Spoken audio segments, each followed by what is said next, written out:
la la.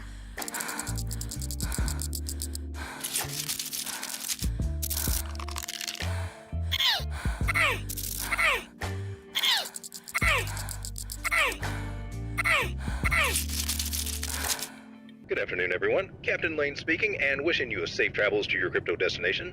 For those of you traveling with mice, please securely position your cursor over the like button below and right-click with your favorite finger. For those with touchscreen devices, we ask that you gently press the Greetings to the crypto community. We are pseudo-anonymous. We are here to smash that like button. We believe this content needs to reach more people like you. We are watching. We are listening. Most importantly, we are liking and subscribing. We are pseudo-anonymous. Expect us.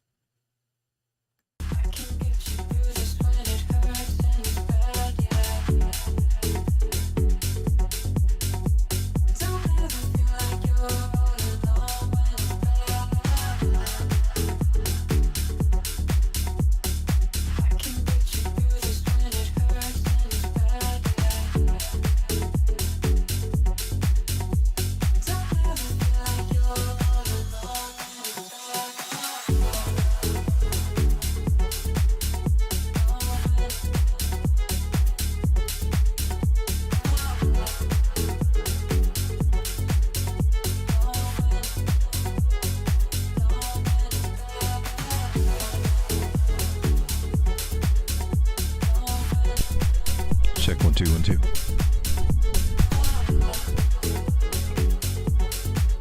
Hey, Kimmy, baby, I had a book over here in this drawer. You seen it? You mean a little black book? Oh, honey, I cleaned out those drawers in that whole room and made a big donation to Goodwill. But don't worry, we can get you another one. Oh, hell no. You're never going to believe what happened to me today at the Goodwill. I found a book of seed phrases, honey. I can get those hair transplants now. That's me right there. Oh. That's after I took some acting classes. I did pretty good, didn't I? All right, test 1 2 1 2 1 2. Let's get it all ready for Road Dog here. He'll be here in just a second. That's my best friend. It works right. Go best friend. That's my best friend. That's my best friend.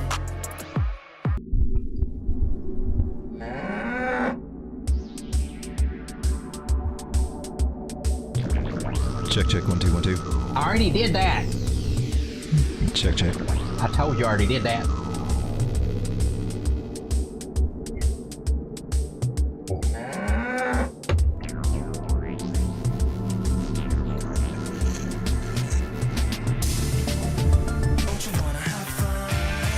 Soul knows what time it is. Can't start the show without a little bit of cowbell. Gotta have a little cowbell, put a little happiness in our life.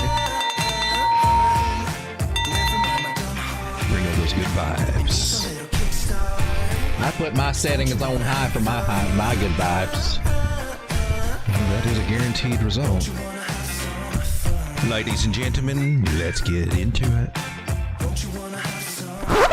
For those of you out there that have been hitting that like button, I should say thank you. Thank you very much. Welcome to our daytime stream. Don't do a whole lot of these. We got one going on today. What we're seeing right now here on Bitcoin, this changes things. Well, this is a game changer. We are breaking over the 618 Fibonacci. We're officially bullish now. Congratulations, Bitcoin. We did it.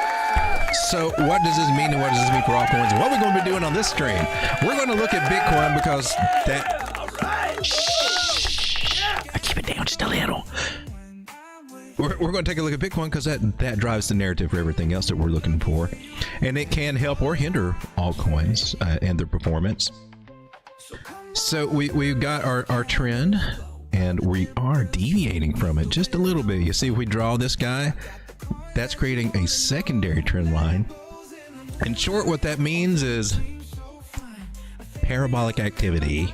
So the game plan from way back in the day on Bitcoin, when we were down at 70, from the 70,000s down here, 74, 75, hoping to Jesus that we don't go lower. Some people were hoping that we do go lower, whatnot, but the lower you go, the more people get liquidated. So you get kind of nervous about that, especially you got leverage on it, and I did. So I didn't like it as well.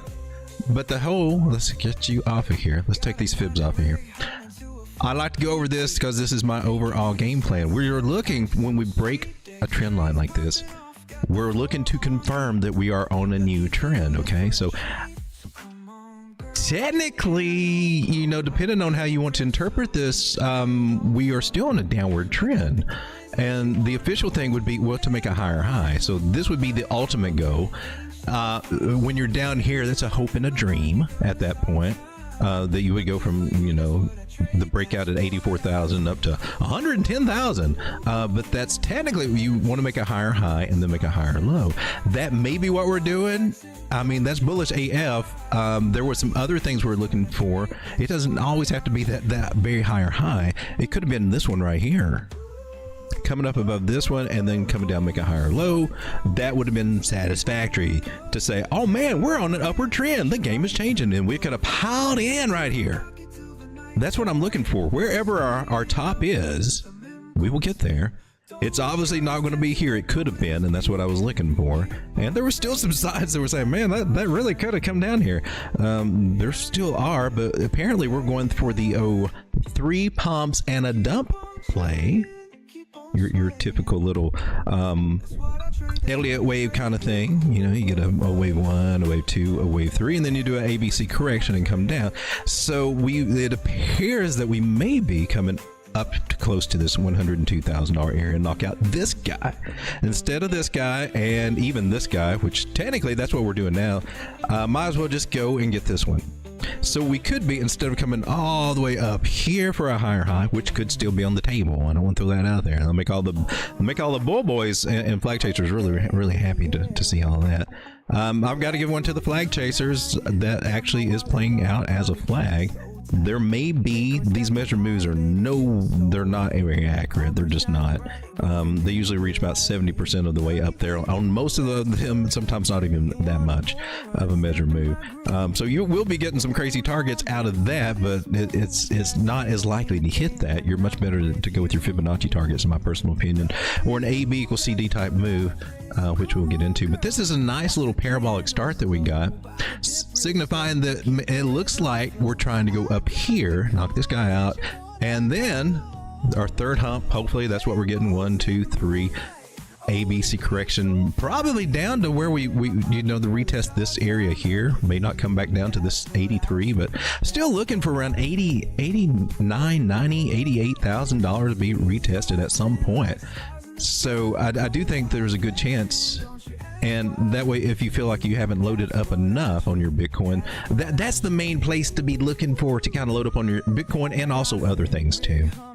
So rather than come down and letting us load up earlier, we're having to wait and come up here. So may have to change strategies a little bit. I know I have to change mine a little bit on spot margin to start taking sell orders and things like that more up here. And I can nibble and nibble until we get up there.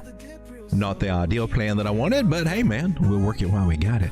So, but for altcoins, this is where we want to get juicy. So Bitcoin is changing the game right now. We are officially above our 618 Fibonacci. That's bullish. There are some, I got to put this out here though. We've still got our 200 moving average down here at 86,300 moving average, some bigger moving averages. Lucy is still below the 800. So there's still some pull to the downside here. I've got to reiterate that there's still some pull down to the downside. We may not feel that for a minute. She may come up, she may not even go up to 200. She may not, but she might as well come up to at least 100,000 and knock this little guy out. So I'm going to put a little horizontal line here at this guy, color him gray, so I know he's not one of my main major targets right there. But that 99.5-ish area, we definitely will see resistance there. We'll see something, whether she stops there and turns around or continues on to our next target, 786 Fibonacci. We'll have to see what's going on. This is the 4-hour. I want to look at the daily really quick for Bitcoin too. And here's what I do like about price action. We were set for this 100 moving average across bearish over this 200, and that would have flipped the ribbon. That's a bearish sign for that to happen. With the price action coming up so strong above it, I say so strong above it, but look, we got rising price action, but our volume still falling. Makes me think this has got just a hint of manipulation to it, meaning that market makers are pulling back on their sell orders, pulling back and driving up their buy orders just to try to entice this move along to help push it up, meaning they have an ulterior motive up there to sell on your ass at certain targets. And I would be looking at these two particular areas as those target areas where they will dump on your ass. I'm just saying. But until then, it can be a hell of a ride. So today, what I was going to do, my plan, thank you if everybody's joined me, 8 of you people here, I see you. I'll say hello in just a second. I've got some things to do. I've got to manage my accounts and everything too, since we got a little change of structure here. And I will probably go down a lot of the coins that I'm in because I've got to set up targets for swings. So I'm doing swing trade setups, and a lot of the coins I'm in are some of the hot coins and probably some of the ones that you're in too. And I will just go down that list, and we can also take requests and things like that to look at coins. I have no problem with that. But let's take a look at our indices because they help drive us, and things are looking, you know, fairly decent here for all coins. The only thing is Bitcoin dominance down here is also looking kind of bullish. Now, both of them going bullish together, they mix a little bit like oil and water. It's a little give and take. So usually when that happens, what I see is some altcoins do good, others suck. And then they kind of flip-flop to kind of trade off that value as Bitcoin dominance is going up. So they kind of cycle with it. And generally, you know, the rising boat or tide lifts all boats. So Bitcoin rising is going to bring up altcoins overall, but they're going to be kind of, you know, up and down and flip-flop, kind of volatile, and that can be good. That can be good. We see that tech stocks are making a nice little recovery. They still haven't gotten over their hump today, but when they do that, when we see S&P 500 break over this, was at 5672, this area that's fighting with right now, right over here above me, I expect Bitcoin will get another boost. This is part of what's helping to drive the Bitcoin narrative right now, and it's got a nice little W bottom there over this little area where we thought that it would turn around. I mean, that was what we saw. And the rest of the market, I mean, Wall Street, they were going crazy. It's like they weren't even taking, you know, they weren't even paying attention to these areas. It's like, everything's going down. I'm going to sell everything. It's out. They freaked the F out, man. So at least with our Fibonacci strategies, it keeps us with a sense of reason here. So I like that. And she eventually came down to her 618 and started bouncing, and that's a good sign. So she's got some resistance ahead, but like I said, if this one continues on, this is Thursday, we're going into Friday, so you know, it's also a little bit of this manipulation is to set us up for the weekend, to see what they want to do to us and play with us on the weekend. It's when they usually like the whale games really like to start. But so far, and we probably need to take a quicker look, and let's go with total. Let's go with others. It's basically all of our altcoins, but more of the minor ones. And today we got a nice green candle, and we are holding that 9 moving average. Now I was looking for the possibility of it to dump down and give us a chance to buy a little bit cheaper, but she's saying, screw you, Road Dog. I have other plans. I don't want to go down. I want to follow this new trend line right here and deviate from it just a wee bit. That's bullish. So this idea does not look like that is going to play out. Let's get rid of that. Looks like down here with a juicy spot, and Ichimoku Cloud bouncing off of that. Looks like altcoins are going to take a little run. We should be coming up here to talk to Miss Lucy somewhere around 257, maybe up to the 800 moving average on the 4 hour. This means about anywhere 20 to 30 billion dollars coming in on the multitude of altcoins that we have, minus the top 10. That could get exciting. If nothing else, we got this channel that we're from here, and technically, I mean, I could put him up here, but I don't have enough touches, so I'm not going to do it. We'll just stick with the touches we got here, indicating that if we just take that straight up, so they can intersect right here, and that's about another 15 billion coming in to pump your bags, pump my bags, and eventually, and essentially, what that will do. We're possible. Is it possible? But no, you're kind of at that right now. So this area right here, why did you move? This $250 billion area, that will be the first area of resistance I see there. So We're looking for about another 10 billion to come in shortly, and then maybe a little more. If we get a breakout of that, that's cool. One scenario that could happen is it could come up here, and then, you know, we are looks like a possible inverted head and shoulder maybe forming, and that might be what gets us down. There could still be some down. Some of the indicators really suggest that there still might be some down, so but we'll proceed cautiously. But might be some nice little take profit areas, and maybe some nice little setups to get in. And one thing I want to consider before I put that head and shoulders idea out there. Right now, I mean, we are looking at this channel or flag or however you want to look at it, but there's a breakout area there, and if we get that, we get the pump. And it does look like she is seriously thinking about trying to do some of the little move like that. She could even come down and then go up there again, but now we're just getting all picky speculative. The one thing that we can do for sure to help guide us is just draw a trend line. Respect that trend line, baby. You got a 1 hump, maybe a 2 hump, a 3 hump, dump. They look like they're getting ready to go up. Let's take advantage of it. Thank you for hanging out, everybody. And let me say hello. We got 8 people hanging out, and let's get the right. It's not yet one. It's this one. Let me say hello to everybody. We got Sam, who was here first today. How's it going, Sam? Board PC guy. Yo, good timing. I needed some audio other than crisis monitoring today. Sam says, we got a special report today. I haven't heard of any special reports, but I do know that earnings are going on, and a lot of them are coming out pretty decent, and that's starting to make people feel a little more comfortable. And that's also carrying over a little bit into crypto here. Fear and greed is like at 53%. We're coming up a little bit. Last month we were at 34, scared to death. So we got that going on. And then let's update this little guy, Tokenmetrics. Our sell signals are starting to lighten up a little bit. What I like over here on this little guy, is it down here? This is our Bitcoin versus altcoin season. Man, you can see back in December when things were good, and then early January when things were still kind of halfway good. That was when we were the closest to an altcoin season. We haven't even really got up into the green, and that's what signifies altcoin season by the metrics over here. We are still deep in Bitcoin season right now. I mean, and the altcoins are going to, you're still better off getting Bitcoin for real. I have been trying to grow this little account, and I think I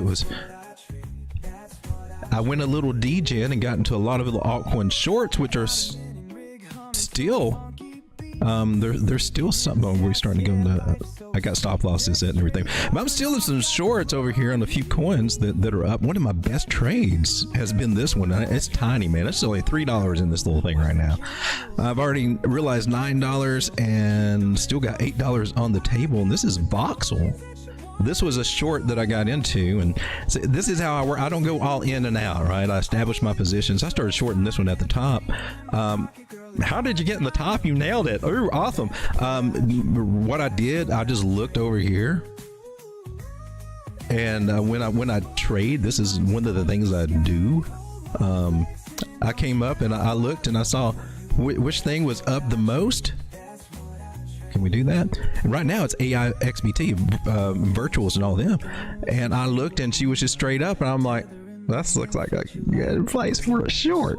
So, and there was bearish divergence there. I said, okay, we'll just go ahead, and happened to catch it at the top there. So that one's been a really good play. I wish I would put more than just a few dollars in there. I just didn't have the conviction for it. Thought I'd try something different. That one worked out pretty good. That one probably helped boost up my account more than anything.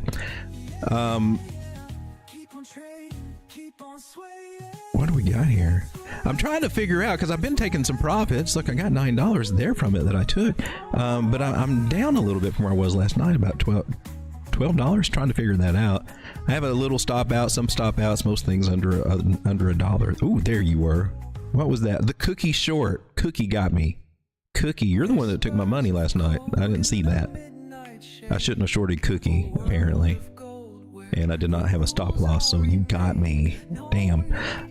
That one, I was waiting to put a stop loss. I should have just went ahead. All right, coulda, woulda, shoulda. That explains what happened to my money last night then. All that work on all these other things, now I got to make it up. That's the trading game. Maybe Voxel will offset that for me. She looks like she's trying to catch some support there. So that's enough about me and everything. Got 10 people hanging out. Let's start getting into some altcoins. I think one of the first ones I think we should look at is probably Solana here.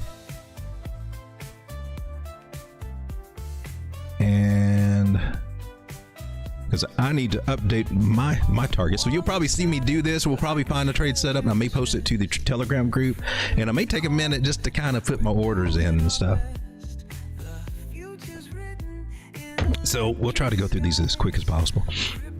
Solana, let's start a cooking. Now, all mine, this is the trick that I don't know if you hear often enough, but since I'm doing these for me on my account, the exchange that I'm using, I want to go over here to all sources, and I'm using CoinX.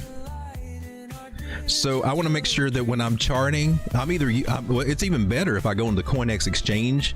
I don't have it pulled up here because it's a hassle, but I did have this one, the one that we had to put up on BitMart. It's good if you do your TA on the actual exchange thing, especially if you're using perps and things like that, because what you get on TradingView will be a little different. Maybe you can't picture it on spot or perps, and it still can be a little different, I've found. So it's always a good idea to actually do your TA over here on the exchange, and they keep hiding my tools, and I have to refresh it to get that.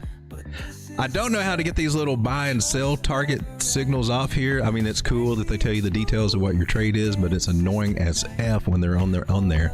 I've gotten it off before, but I can't remember how I did it. And so we were originally here, so it's technically an internal trend line, and we can extend it over there just to count. Now we got a new breakout area. Things like that. I can't help it. I see a chart, I got to start drawing lines. It happens. So I'm going to choose my exchange, which is for me CoinX, and then I'm going to go over to Solana. And Solana is broken above 150, so she is looking bullish now too. She got 150 was a sticking port for Solana, and if we were doing our trend lines here, I'm on a 1 hour. I kind of prefer to go to a 4 hour. Since we're swing trading, these are swing trade ideas, so they'll take anywhere from a few days to maybe a few weeks to play out. Swing trading, for you guys that I'm sure some of you are familiar with it, but some of you may not be. It's ideal if you got a day job, night job, whatever kind of job you got. You can't be in here being this little day trader trying to do the 1 minute scalps and all that. And besides, that doesn't make the biggest part of the money. The swing trades make the biggest money. They give you the biggest gain. So if you find a good swing trade to get in, you can manage it a lot easier while you're working or doing stuff, or just spending time with your family instead of being glued to the charts all the time like a lot of us are. Not the best habit. It's really not. We broke a trend line for Solana, and she's looking bullish, so she's going to come up here, in my personal opinion. We'll redraw our Fibonacci's here and get our targets lined up. I'm actually going to go... I'm going to draw a box. This is the first areas of resistance, 161, 170. But now, since you can argue that we've got several different breakout ideas.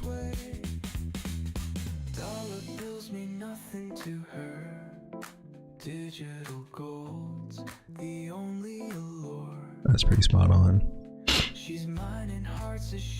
We're going to take a Fibonacci from the very high. We're going to start dealing with our big boy targets here that after we can get back to $300 or more. These are going to be the nice ones. I like you. That 171 is going to be the major area, and then 195. 171, we'll probably get a bigger hiccup there. May not go very much above it. We can, just because 800, 600, and 300 are flipped doesn't mean that price can't get above here, a nice little way, possibly up to here to help this ribbon flip occur. Bullish price action to do that. But this trend line here suggests that right up here will be probably the upper limits, at least for our first go. So it looks like 170, and that's where I'm going to take a little profits on Solana. And personally, I think I'm going to sell a Solana at 170 and sell one at 171.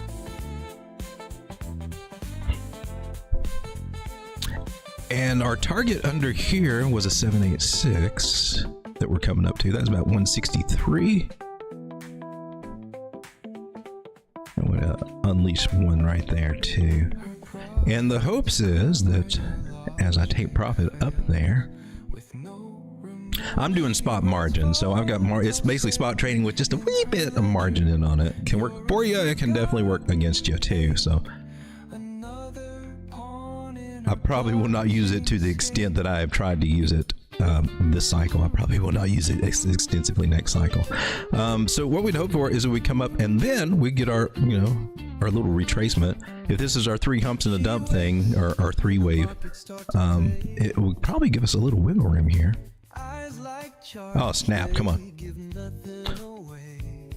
Are we doing targets, or are we actually doing like forecast? But we're starting to get this little guy now. Since we got that bottom, you can technically do this. Ooh, there we go. So we're kind of at the bottom of the channel. So we would probably come back down to the bottom of the channel, that kind of thing. So you wouldn't come down that much. If I sell you at 161 and you only come down about 155, unless you do a steeper retracement and break this, we could see that. But I only got 1 hump on this one yet. Could that? Oh my gosh, we're getting juicy. So I'm not going to go real heavy on these targets, just in case we, I want to save some for this 193, right? But we got to keep recirculating these profits. And we also could be looking at some other ideas. It can do, when those slanted under head and shoulders, or something that, resemble that. Since we are getting a little neckline there, this might be it. You know what? I may hold off on that 161. Or that 163 area right there. I'm gonna... How are we looking over here? Yeah, I think I'm gonna hold off on that one. I'm gonna keep my 170s. I'm gonna keep these targets.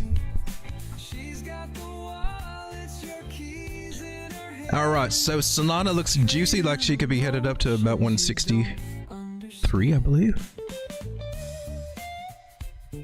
And also 171, that's kind of cool. Next little coin I want to take a look at. This one, Aave. Aave is a great little project, in my personal opinion. I know she's based on Ethereum, but I think they will branch out if they haven't already. Nice lending protocol. It used to be called Lend. She's coming up on her little resistance area right here at 182. I just erased something. I forgot what it was.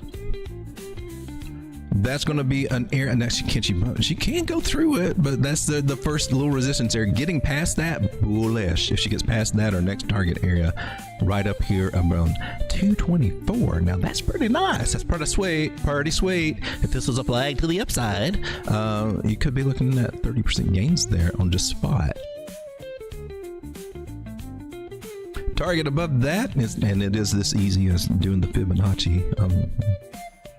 I'm here to tell you, it can be that simple with the bigger things. It takes them a little bit longer to get those targets, but those are the ones worth waiting for.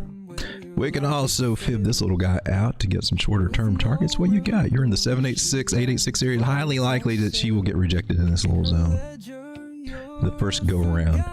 And that's okay. That means anywhere below this zone of 183 is still a sweet spot to buy Aave. She got down as low as 114.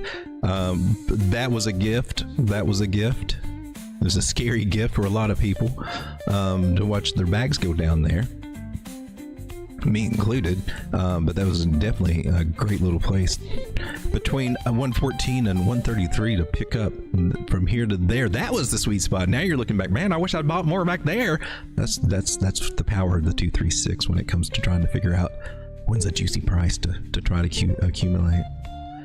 If you got a bottom, and if you keep going lower, you got to repeat that, and that's not cool. So we got some good signs here. I see some. Ooh, you're looking juicy. Was that 216? Oh, that's beautiful. I like both of these. I like both of those. Now it could take her a little while to get there. And does that mean should I buy now?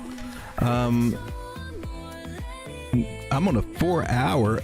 I would look if she can come back. Any place to buy her to get in. What is this? 163 to 170, if at possible. And again, it depends on what happens here with We got a good chance to get rejected, but if she does decide to go above it, we're looking at 204, 215, 224. I really kind of like those targets myself. So I'm going to come up. Oh man, I was supposed to post some of these ideas too, weren't I?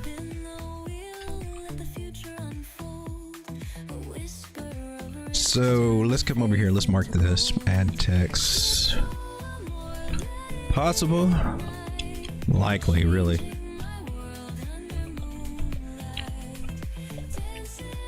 So possible rejection area right here in the current area that we're in right now.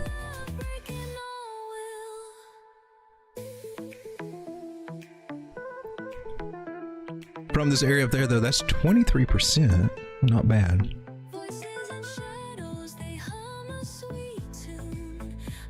Let's take this.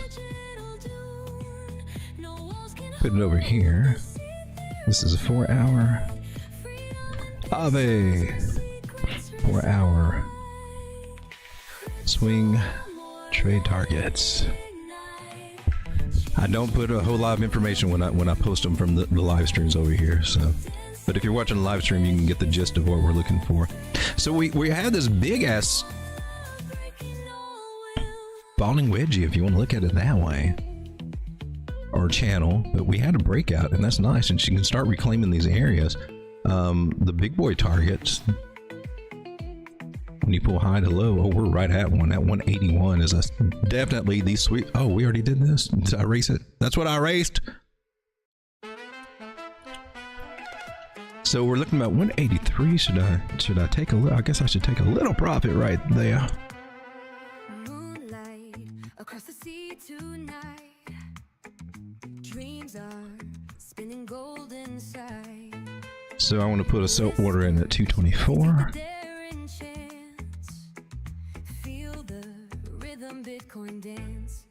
Put one at 215. And put one at 183.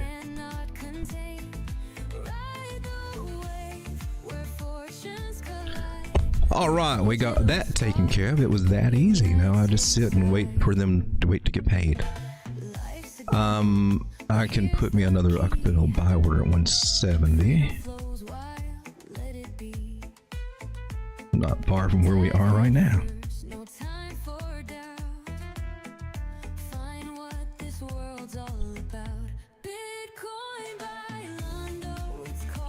And I'll be a little preemptive here. And I'm going to take my fib from here to our 236. Oh, look, that's a nice little bounce there. I'm also going to go with 166. I think that's really the sweet spot. And I'm also going to go with 156. Lightning strikes on the edge of fate. Leap of the brave, no time to wait. Path unknown, yet the beats alive. So I've got me limit orders in to catch it down here. And now some would look at the yes man, risky man. But if I got a trend line and I'm got my 1 hump, my 2 hump, my 3 hump dump theory, and we're deviating from this trend line, I don't even have a guarantee we come down there because we got this going on. So I might be just lucky enough to get here. But if we did break the trend line and whatever, we can put our stop losses or make a mental stop loss, put an alert. Hey man, I need to take some profit or sell out and get my collateral back or something to prepare for lower signs. We're not doing that right now. We're trying to recover. We're getting some bullish crosses coming over here on their smaller moving averages here on the 4 hour. 100 crossed that 200. We flipped the ribbon on the small ones and we're trying to flip it on the bigger ones. And we see that happening. That's a bullish. I likes it. Let me come back to the chat, see what you guys are talking about. How's it going, Soul? There's Mr. Sam. So says, I'm making tacos later. Oh, Strago will love that. We got Kelly Fant. How's it going, Kelly? Kelly said, I had to get up in the morning. I had to make myself get up earlier, too. I'm trying to change my sleep schedule. It's really messed up. I'm like totally backwards. I get like that and I can't flip it back around. It's hard. It gradually, you know, I used to stay up and I'd go to bed at 1 o'clock and then it started going to 2 o'clock, then 3 o'clock, and then we're 4 or 5 and sometimes 6 or 7 o'clock in the morning. And it just kind of, you know, maybe you need a job.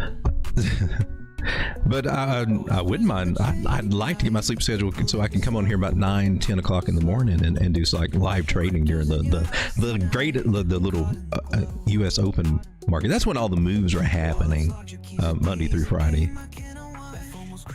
Sam says, I'm having tacos now, law and peanut butter cookies. Sounds like a good combination. The Dusty Hunt, how's it going? Chief and Keith, how's it going, my man? The Dusty Hunt says, Road Dog Crypto, to get those off, go to the 3 lines on top side beside indicators. Share, then display settings and turn off transaction history. I've done that before, but let me see if I can do that. Okay, so the 3 dots. Now that I'm not seeing where the 3 dots are though. To get those off, go to those 3 lines on top beside the indicators. So, is it this? There we go. All right, cool. I know I've seen it before and I couldn't find it. Then the display settings. Thank you for this. I appreciate it. I can't find the display settings. Is this? I think this is it, right? Yes. Thank you. Thank you. That's annoying to see all that. It looks like that's why I don't use Market Cipher A. That's what it reminds me of. Do I have it on here, Market Cipher A? I don't. Yeah, I do. When you put that on, you got all these little things. When you zoom out, it looks like you got it looks like the feathered surfeit of Mexico or South America. And I'm like, what the hell? Look at all those blood diamonds. What the hell you got going on here with blood diamonds? I don't use this indicator enough to catch anything. I think I could turn it off, but set alerts on blood diamonds. I should do that. That was nice recovery. Let's turn that little guy off before he gets crazy. Thank you so much for that. I appreciate that, and hopefully I can commit that to memory. All right, let's move on to our next little coin here. Let's go with Link. You're going over boomer coins. My biggest positions are in some boomer coins. She's got down to 1049. 1049. They got an angle there. That was not holding. Had this one. Ooh, shit! I tried to fake us out right there. Coming down to 1388. She is looking strong, actually.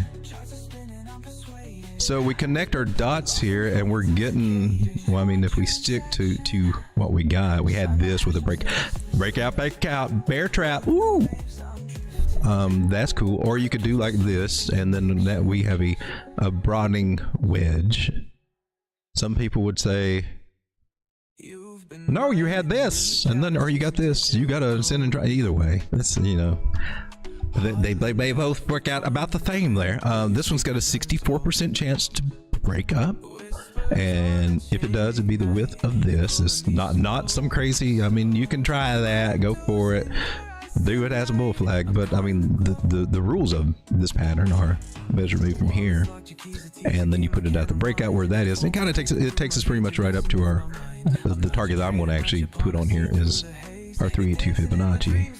1665. Now, if you did this crazy move and you did this, I mean, it may hit, may not hit. It does kind of take us up here to this one. I'm not saying you can't get a one-to-one move, but I think you'd be more accurate going right here, taking 1726, but that would be a different little animal. When it comes to flags, I kind of have a little bit of a different theory now, and actually I will go with that. From here, putting it onto the fib, the 382 fib, and we're going to do we're going to have a little fun with this one. We're going to label this one as an A equals CD.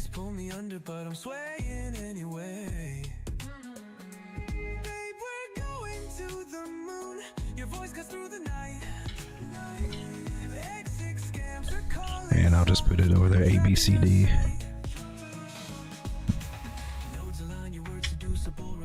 So I'm actually really cool with this target. $17.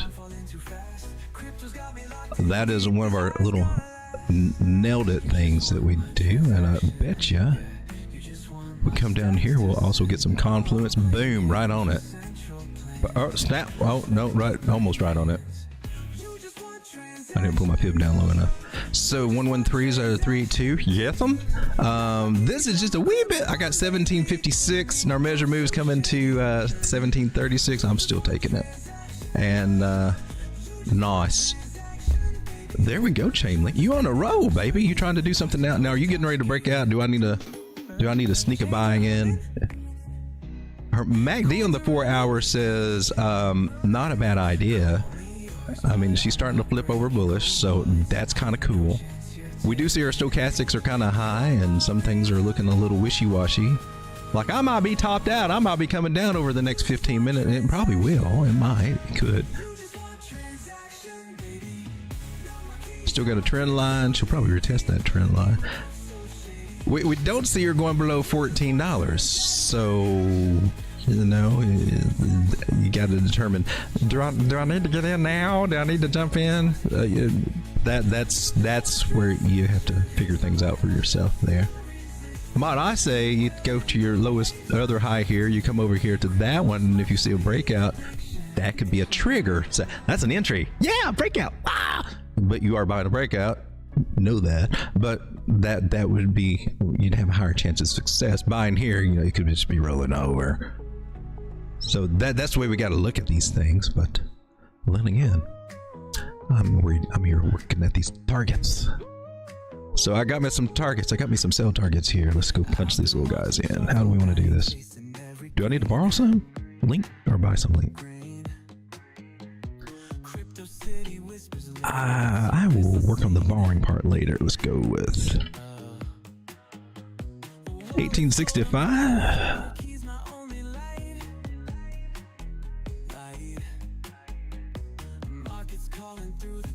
Would have made me a decent little sell there. Probably going to do about 25% right there. Then I'm going to come down to 1736, that measure move. Probably going to do about another 25% there. And then 1665. I'll go 64, front run it. Do another little 25% there. And that way, so the idea is, especially like this measure move that we got right there, the AB equals CD, what I did there with the Fibonacci's, that's a bearish setup. It's supposed to be it's a bearish thing. So generally what happens is that we meet that and then we have a pullback, probably an ABC correction, come back probably to where we are now, and then, you know, areas around $15. Load her up again, see if we can catch another one.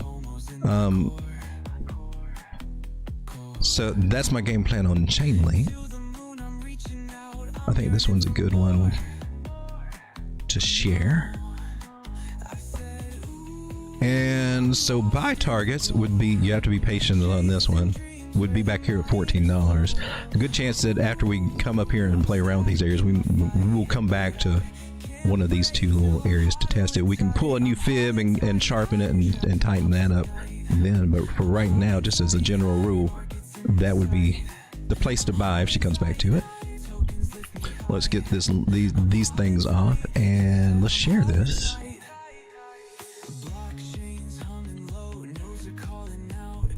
It's 4 hour link, 4 hour swing trades. So if I go over a coin or something that you guys like, and if I post it over on the Telegram group, are the links working?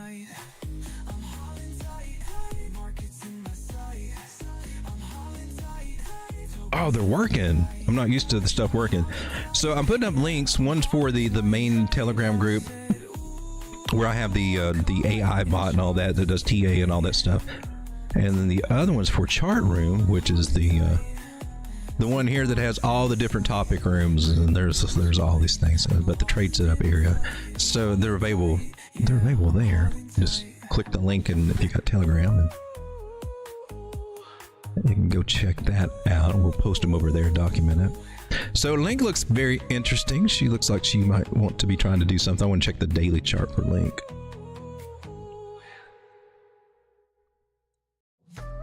stochastics are starting to turn around and bounce here on the daily, so that's a little promising. So it may be more of a slow move up there. She may not just explode up there, but she's gradually trying to go up there, in my personal opinion, to do her 1 hump, 2 hump, 3 hump dump. The angle might even be steeper on that one.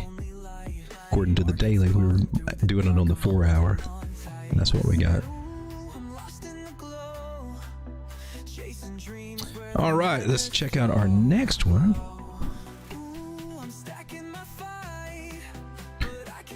My next one has been doing pretty decent. I don't know, some of you guys may not be in this one or not, but this is Zcash. We're going to zoom out on the daily here. I'm just going to clear out everything. Zcash right here. Nice rounded bottom. We did our butt crack. We came back down, and this should be our little right butt crack, which is probably a little asymmetrical. And if we're going to keep going with that shape idea that we're in, what I usually see, you know, a more shallow butt crack before she starts going up most of the time. A lot of times, looks like that's what's trying to happen with this ribbon flipping in we got going on. She's been a tricky one. It was cool. Went up to she went up to $80 December. After hanging down around 17 and everything, so an interesting one to be in. From low to high here, we bounced off our 786, almost our 886 area. We held this area at 29 very well, and now we're headed toward the 40 area, which should be our 236 once we flip these little guys around, or thereabouts. So we'll take that high, we'll come down to here, and boom, right here we are. Where is it? It's a little bit lower than the 618 line. So the real area to be shooting for, in my personal opinion, to get paid, $45. All of these little guys right through here up to 58. When she starts a moving, she will start a moving kind of quick, and we'd be looking at $93 and $85. Those are the real paydays right there. When she comes up to make a higher high, and she could go, well, she went 886. Most likely, if we do a higher high, it would be this one right here at $85. Oh, I hate not to put you on there too. You're definitely on the table. Every one of these fibs is on the table for a target, and that's what I like about this swing trading strategy.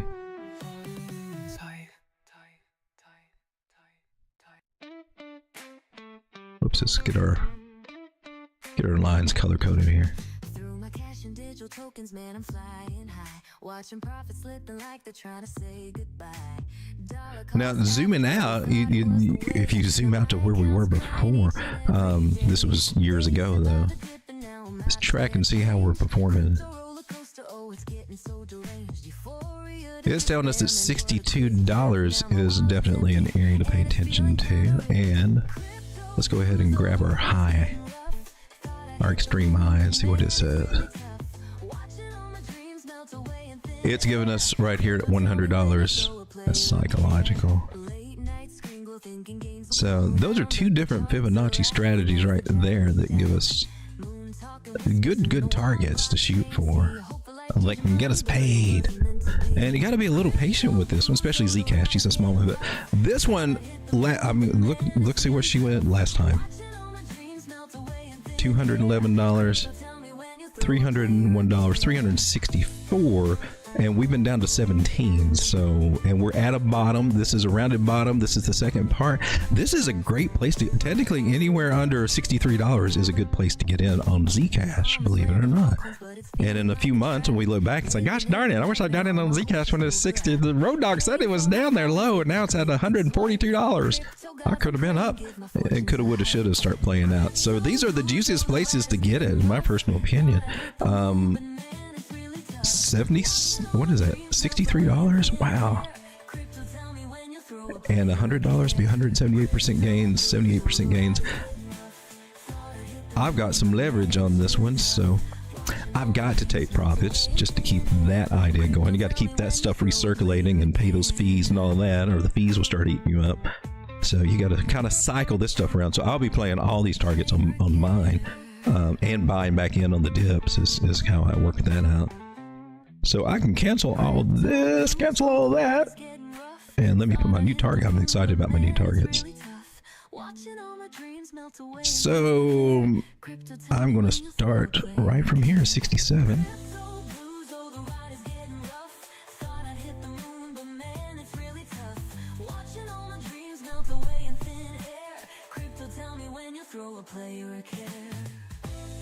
$63.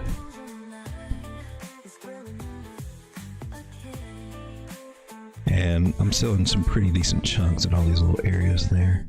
I'm just layering them on down. Just layering them on down. And then what I got? 45, 34, so $45 area.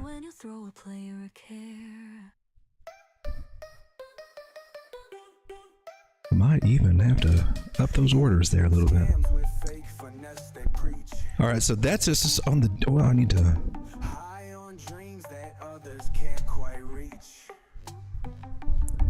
The daily on this one. This is a lagging indicator. She's rounding a little bit and slowing down a little bit, but we've just flipped and got started, and you know we can still do a lot of stuff here. So I've been looking at least to test that 200 daily moving average. It's going to be right around that $44 area there, and hopefully she'll wake up above it, touch that. We could get some smaller targets down here, and you know, $40 and all that. But as low as it is, I mean, personally, I want to get paid. And this is a nice possible triple bottom setup we got here, or some people call it, you know, head and shoulders. They're kissing cousins, and just that idea alone, which is also a channel. If you know, I always have to say that it's, you know, it's a sideways accumulation channel. That's what's happening. It's being accumulated at the lower end of this, so this is why this one's still at a good place to get. To be's a getting, and that idea takes us up to 55. Just a measure move from the channel. Throw that one in there too. Measured move from channel, or triple bottom.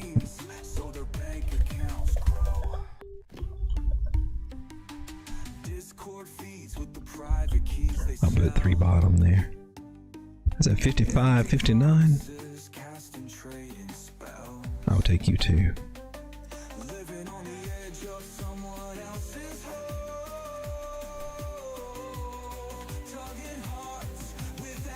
Nice. Okay.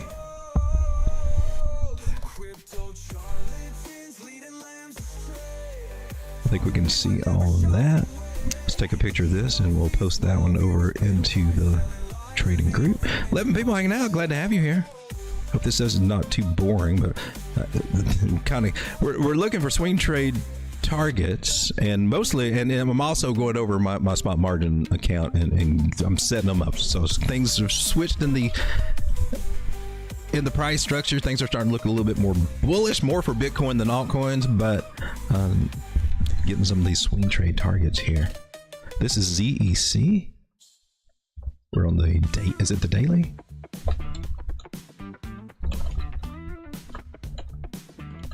Swing targets.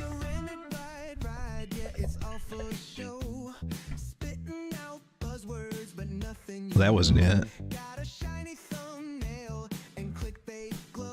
Gotta do this again.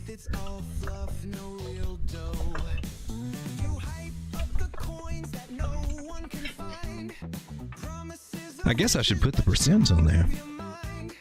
What it would be, right? It's hard to say. What the hell is he saying? First target. From where we are right now, even 25% gains from where we are right now. From where we are right now to the second target, 42% gains. From where we are right now to the measured move, gives us 55% gains. And from where we are right now to the 618er, Gives us 60%.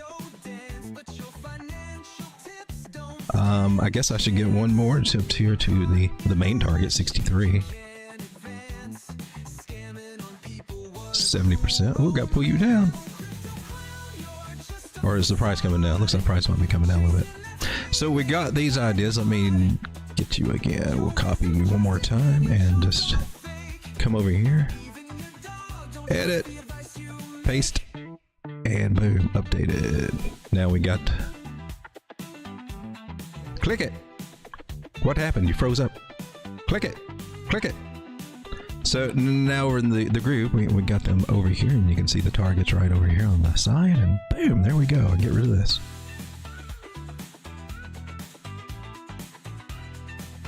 All right, Zcash looking kind of interesting. What about buy targets? Buying targets right anywhere under $63 is pretty good.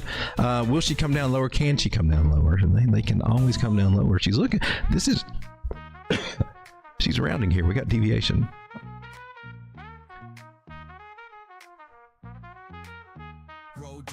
So could she come down a little bit? Maybe $34, drop $1. $34, $33, sell it at 65. Yeah, I can live with it. That's how I kind of rationalize some of these issues. But the diehard trader would be waiting for signs and everything. And of course, you know, you got, if you want to draw your trend lines, take them from candle bodies to candle bodies. We'll include the new information. That just gives us more of a, gotta wait till we get out of here, do the breakout. Wait till it gets about $36 or $37 to jump in. You can do that too. It would be front running if you get in earlier, but I'm a little bit of a front running son of a gun. A lot of times, especially if we're got a possibility. If we're no channel, got a possibility of a pattern that's going to complete. I will let my little DJ kind of run in there just a wee bit. Go through a little drawdown a little bit. If it's just $1, I'm cool. Do I need to buy it? You want to buy some now? You want to put some orders in? I'm going to put some orders in. 33, 34. Zcash, I could do it too. I got some that's freed up there. So I'll put one that, let's put some orders in, shall we? Where are we sitting at right now? We're almost at our 0.5. That's a good place to bounce at too. Oh snap, what do we do? I moved it. 33.67 looks good. I'll go 33.70. I'll make a little buy there. If you come down to 34.90.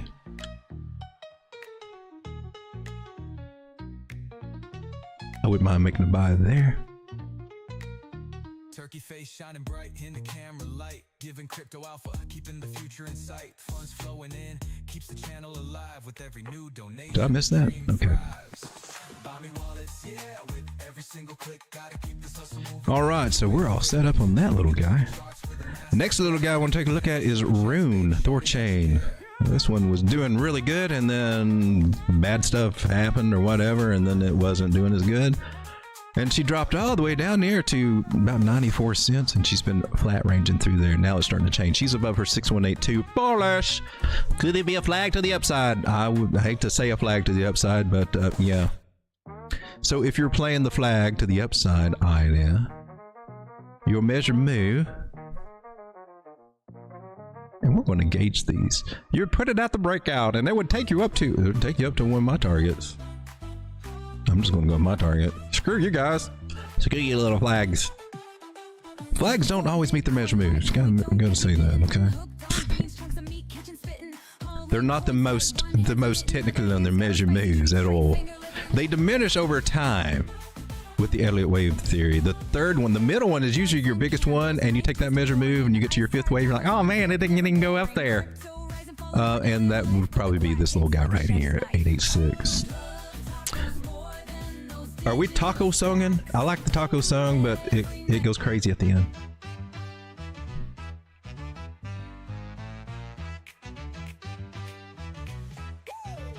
So we got a short-term target there, a higher high target right over here, but I would like to see, you went lower. You got some bigger targets for real. I'm looking to the left over here and seeing this little cluster also, or 1618, which is the full extent of this. And if she's bullish, she can get up there. 800 moving average is coming in over there too. Hot guys in a turkey mask, road dogs wisdom up to the task. Dark arts like magic spells. In this game I excel. Fibonacci's secret code. Let's get you on there. Ah, crap, you're just gonna list them all, aren't you? Actually, I'm getting ready to zoom out. Put a bigger fib to give us some big boy targets. Because this is just the party's getting started. I think we already got them. That's our bigger pool where we should be trying to work back to based on its previous high there. But we'll take this one here and we'll do the same thing. And that's telling us 254 is our new little sweet spot. That's the one that's where we can really get paid right there. This one's got something a lot better. If she starts recovering, I think she can recover through these rather quickly. We just got to see her bottom out and start showing signs that she's getting out of this little range here. So she's got to get above this 166 area, 168, somewhere through there. That first little target, that little white line we got right there is a really good one for a shorter term target. Higher highs. The very shorter term would be about 159. But this one right here, that's a sweet one.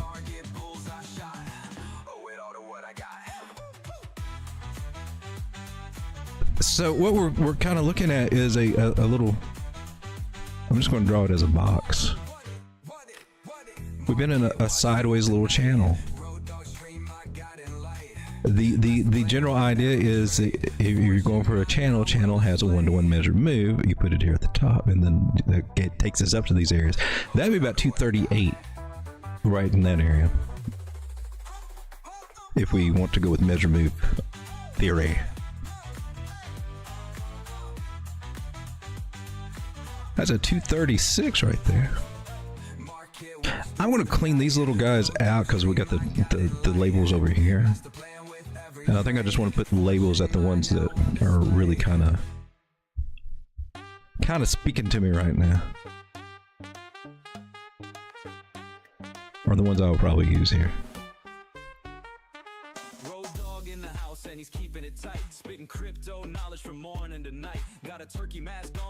That was a measure. Oh well, yeah. I guess I can't forget this one. I guess we do have to label them all.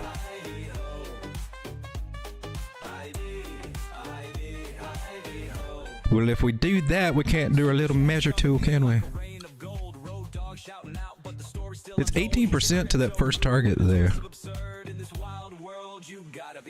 From where we are now. 40% to this little guy right there. And let's see, to our measure move idea for a channel, well, we're not even there yet.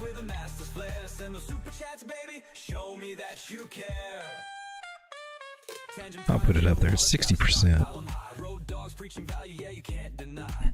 Blow this up a little bit. So I think we can see the prices, 158, 176, 186, 196, all those little areas. So if you've been in this one from around the bottoms, if you've been following it,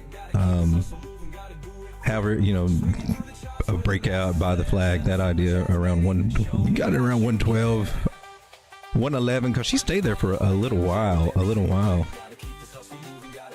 And we looked at her from there at that target, and I got in around there, or added a lot to my bags there.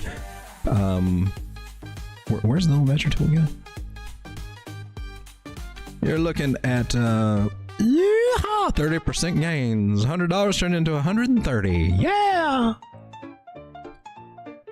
So imagine if you did get in at this area about let's just say 114, and we do come up to our first target over here, 53% gains. Make it all the way back up here to this one, which I think we can. It's going to take a minute, but we do that, and then you got 123% gains from there. That one will take a while, but man, And that's just on spot there to $100 to make $123,000 to make almost $1,300. It takes a little while. She's a slow mover, but the real thing is buying this one down here. And if you believe in this one and think it can recover, and I do think it can, buying down here. Whoops. Building a bag, maybe taking profits and buying and building a bag, buying the pullbacks and building that bag. That's what I do with my targets on this one, just where we can start really getting paid 228%, 230%, just to get back to these areas that we were back in December. Remember, $7. Here we are at 147. And what it was an exploit with a trading pair, and they're coming out with a new mainnet, and that might have something to do with the pump there right now too. There's some news coming out on this one. I'll probably go over that tonight on the stream, Layer GG. So not the most exciting play, but it is one of my plays. So this one though, I think this one has a lot of potential. This is Nakamoto Games. It's the gaming play line, and she also took. Oh, that's nice. Yeah, Adam and Eve. Really? That's a nice one. She hasn't confirmed it, or she has not broken above it to do the breakout of it. But that's a possible Adam and Eve. She could come down and do another Eve though. So we're not out of the woods yet. It could be a nice little rounded bottom with one of them harmonic Fibonacci's take us all the way back down to 30. It could. So we can't look Adam and Eve to the upside, 90% chance we're coming up, and we can't say that yet until we break above it. We just can't. She's still got a lot of little things that she can do between now and then, but that's a nice move here. So she was up at $1.74 in December, and we've already got our targets here on this one. So cool. Our main target 63 cents. And 85 cents. That sounds too hard. We're on the 4 hour. I like what I'm seeing, but I'm not so that she's ready to pop off just yet. She may be. Let's come down smart time frames.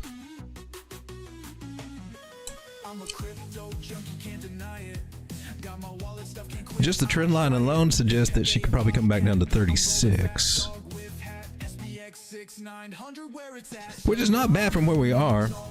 This one, when I first started moving it over to play spot margin with it, was around 70 cents, and that was a bargain because this one got over to $3. It can do a 10x again from where it's at, my personal opinion. And I think this is one of the better gaming plays out there. Here on this is cool. Look at the ribbon flipping.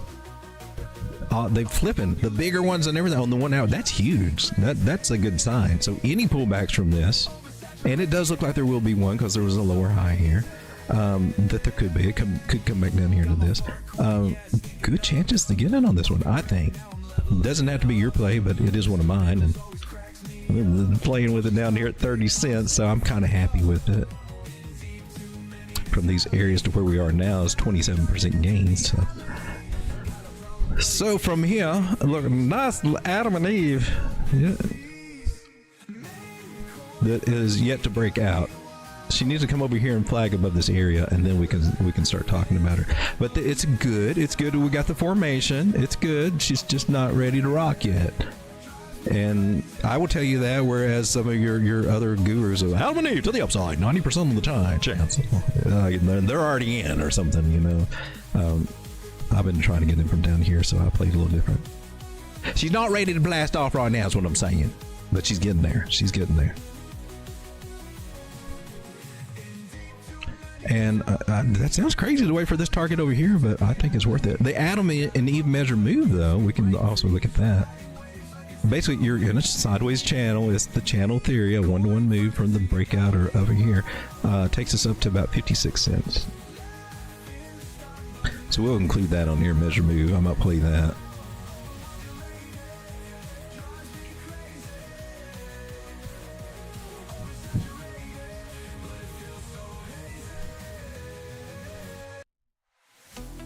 Alexa, skip. And I need to color code this guy green. 12 people hanging out. Glad to have you here. We've been going over some coins here. Just going to post this over into the trade setup group. I'm going to take the measurement from here. 53% gains to the measurement. $100 could turn into 150. A little bit better than what we got on Rune. This is the 1 hour. Oh yeah, we can do it.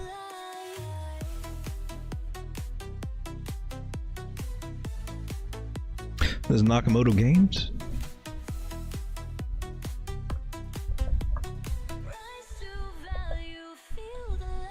And the game narrative is starting to make its way back. It's not the strongest. Well, it's a pretty strong narrative in crypto, but as far as a real use case, I'm not sold on it. Never have been.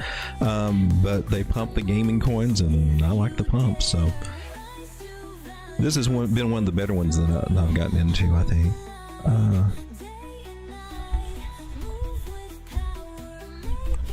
Swing trade targets. And that's the challenge. I want to zoom out, show you the beauty of this thing. This was a year ago. 1 year ago, it was at $3. It went up just like this.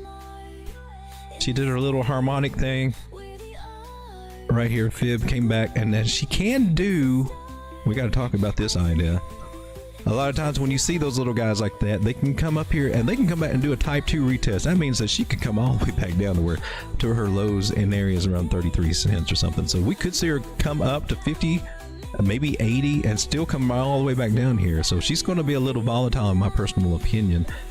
This area right over here, that red line that we got, look at it. You see, that's the area that we're going to have some resistance. So could come all the way up to 60 and then come back down to 30. So she might get a little crazy.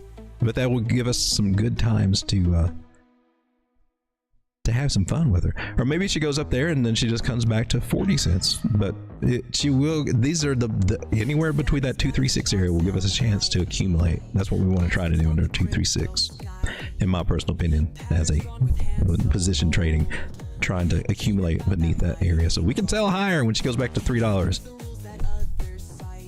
or 119. I'll be looking at 119 short term.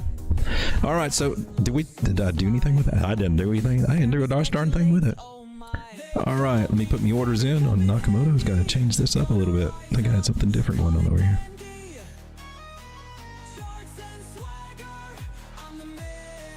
So 50, 64, 63, 64 area.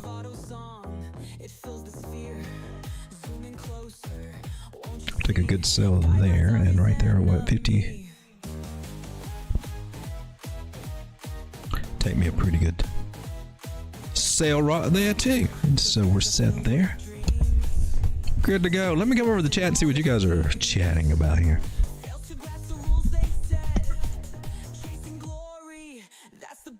Sam says, I'm listening at work. You have a captive audience. Ando Pancho, how's it going? So with the cowbell, you got a little cowbell. Need some cowbell in your life. Oh, So's heading out. Guess I didn't get the cowbell. Dave P, my man. Okay, we still got a few, 13 people here hanging out. Thank you guys for being here. I appreciate it very much, very much, very much. I'm going to go over my next coin here. My next one on my list is BNB Binance Chain. Got to figure out what we're doing here at Binance. What are you doing, Binance? Ooh, you flipped. All right, so you've heard me say this a lot of times. This is a good chance to prove that point. 100 moving average crossing bearishly, right? We're here like, oh my God, that looks horrible. It crossed, we dumped before it crossed all the way down to 500. Look, after it crossed, and that's the bearish signal, what has happened? Prices even started right before the cross. When they cross, I say 2 out of 3 times, I see price make a pump back up for a bearish signal. But we came up, talked to it, got rejected off of it, and you hear me say that a lot too when this happens. It doesn't happen every time that crosses, but it also happens on the reverse too, right? On a bullish cross. It would have been the, you see a bullish cross, oh man, we're going to pump like a mother, But we didn't. We started dumping. Like, well, that don't make no sense. But it's bullish on the bigger term. So if we're looking at this along, so she came down, retested it. Now we're ready to go.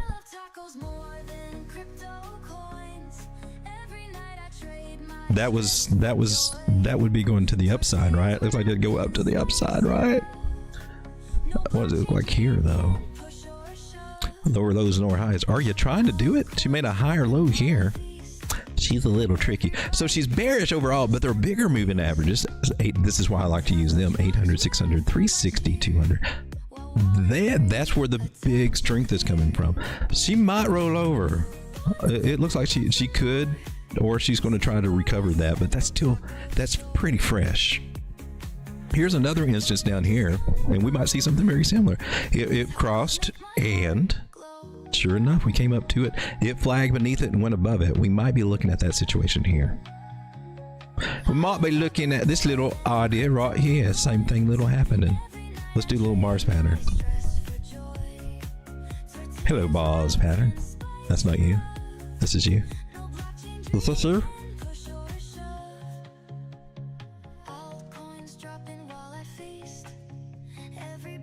So what if we got something like this? We got to stretch it out sideways here. Oh no. Because this little part is this little part right here, or should be. Might we see something kind of like this? She'd make our higher high right there. Does that fib out? Have we got our proportions right? That fibs out pretty gosh darn nice. Come away up here to that 2618 up there. So Binance Coin looks like she's trying to do something. Maybe she comes down again. Maybe it could happen. But the last time that we crossed, that was the effect that we had out of price action. So what can we do here? We draw a trend line. Fairly nice one. It's decent. I'll go with it. I'm on the daily. It's enough touches. Break out above it. Probably looking pretty good. Get in. Buying the breakout might be good, or else she might come roll down a little bit. You can't tell me what she's going to do. I tell you, there's some definite resistance there. She's going to have I think she's getting ready to break out and try to test these little guys and probably come up and make a higher high here. So targets for this one, I'm going to wait. I'm not in a hurry to take any targets from this one, because if she's going to break out, she's going to start coming back up to $700. Why do I want to sell it at $625? Possible double bottom situation here. W pattern that just needs to confirm above 650. So 650 or something might be looking right now. I'm more interested in seeing if she actually breaks down here, which I don't see that happening yet either. It does look like she's trying to do a little flag. So if you were to play the flag, and you'd be looking at this for your pole, for your measured move at the breakout, and that would be that little area here, wouldn't it? So my personal opinion, I would do you. Took all my savings, bet on fake moonshots. YouTube gurus sharking at every stop. Paid for courses learned 661. Promise rockets, but my wallet went puff. I think these would be the best swing targets to shoot for this one. I probably won't share this one. This one's not very exciting, and I think this one will take a little while. Remember, the altcoins are not going to perform quite as well as Bitcoin, because Bitcoin dominance is on the rise. And they may have to struggle to even get these areas, but I think that's worth playing on this one. She lost this, so could that be her 3 humps and a dump? A 1 hump, 2 hump, 3 hump, dump. She might be coming down. She might. I'm not seeing it just yet. I'm seeing her be a little bit bullish. And in this case, where we broke the trend line, she could get bullish and come back up and retest that trend line. Maybe even all the way up to here, she could do that. And then there's lots of different ideas that could still be going on here where she could roll over. So still some caution with this one. It's kind of risky to make a buy here for at $600. I would definitely wait for a confirmation breaking above a breakout, or even breaking above this. going the old school, more conservative way where you wait to up there to look for an entry. I'm not liking this one just yet. It's a degen play. You would be front running a breakout or getting the breakout and hoping the breakout sticks. So, but I do like those targets. 661. I think I will take advantage of that right now. So let's sell a little bit of BNB over here at these areas at 678. We'll take a nice little chunk off the table there and at 661. Or maybe I'll front run it at 660 because sometimes I'll do that.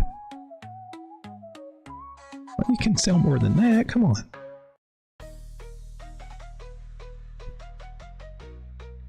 All right. Next one on my list is XRP. She's been kind of boring lately. Not been doing very much. I mean, it's a lot better than being 50 cents. I'd say that, but she's kind of dull. Not really booking. I mean, from 175, I guess we're good, but let's see. Lucy is above the 800. That's bullish. We're getting over the 360. We already got over 200. We got that. Here's another instance of that. Now here it actually crossed the 100, crossed the 200, and we got a pump. Then she came back down and talked to that 100. Make sure you're real. You hear me say that sometimes when we get across. Sometimes we'll come back and talk to those moving averages that just crossed. And that can help you get in better, right? Instead of chasing, knowing that those ideas are true, can help you navigate not to to get some better entries instead of buying it at the flag over here and chasing it. 228 could got in a little cheaper. These ideas with the moving averages. Which a lot of people don't look at it that way. This looks bearish to me. It looks like a bearish retest. What's up with that? You're going to pull back before you go up. This is a 4 hour for XRP. Technically, I mean, our ribbon flip, well, it's all but the red one over this one. That one is not, it's being holding tight. She looked like she was going to flip bearish. She hadn't. That's the Lucy. That's the devil in the details.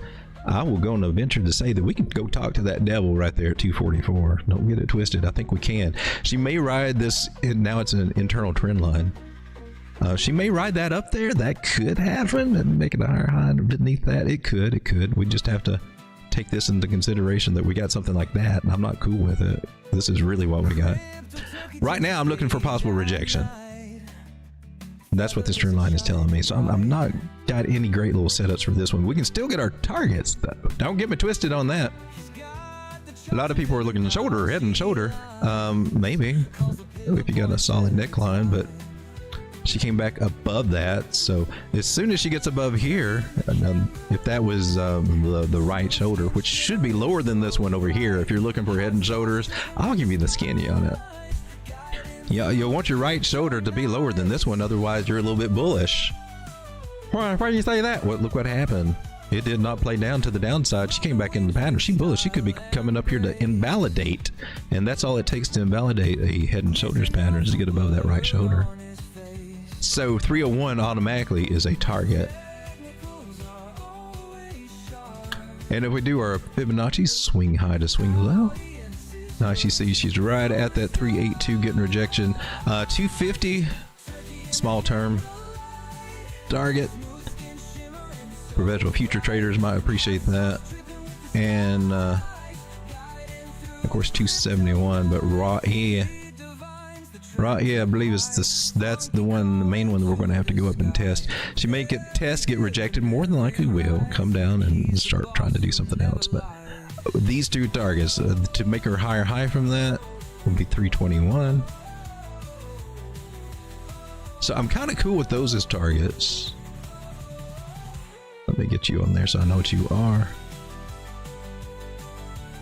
I mean, if we're going to get paid, let's get paid. I mean, I don't want to just make $25 on a little skimpy ass move. I'm talking about let's get paid. So if we were to go from where we are now up to retest that area, which we need to do, 35. It's only 35% gain. Spot. It's on spot. So what else can we look at here? We can do this. Now we'll cut through this little guy as an anomaly.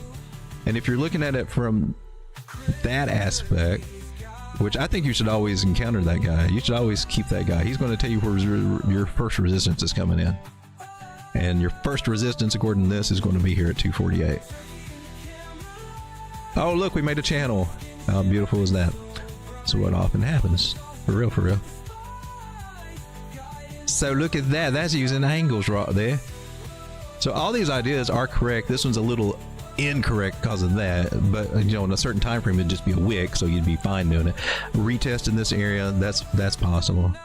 So I can see us coming back down to 205, retesting that area, and I can see 250 being a nice little target, also psychological target.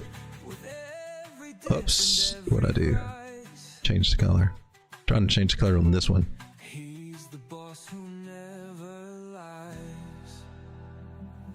So I like these targets. Let's put you as a dashed line.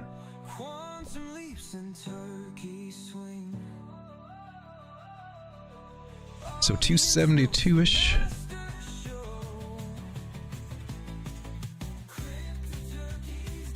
I'm gonna go ahead and put some of these orders in over here.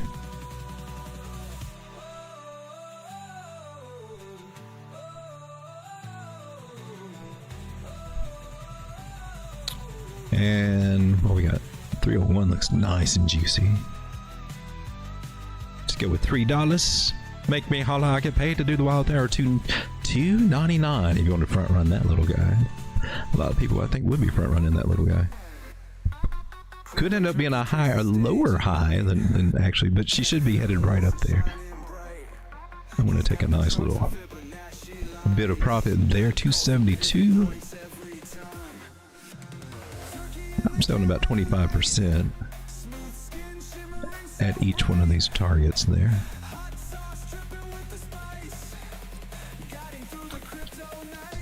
Give me some room that I can play with this guy. So this little trend line we got, I'm curious to see what happens because we are on a 360 moving average. Lucy's above the 800, so we got some positive momentum that could happen.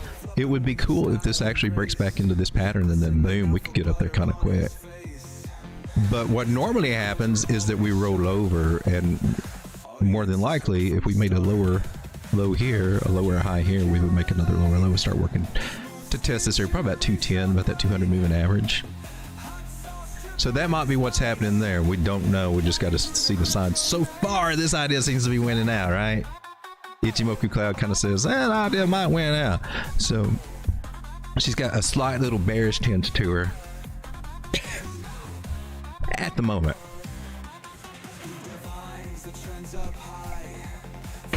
So we're trying to see if we get rejected off that purple line. All right, so that looks cool. XRP. We got that one set up. Next one on my list is Near.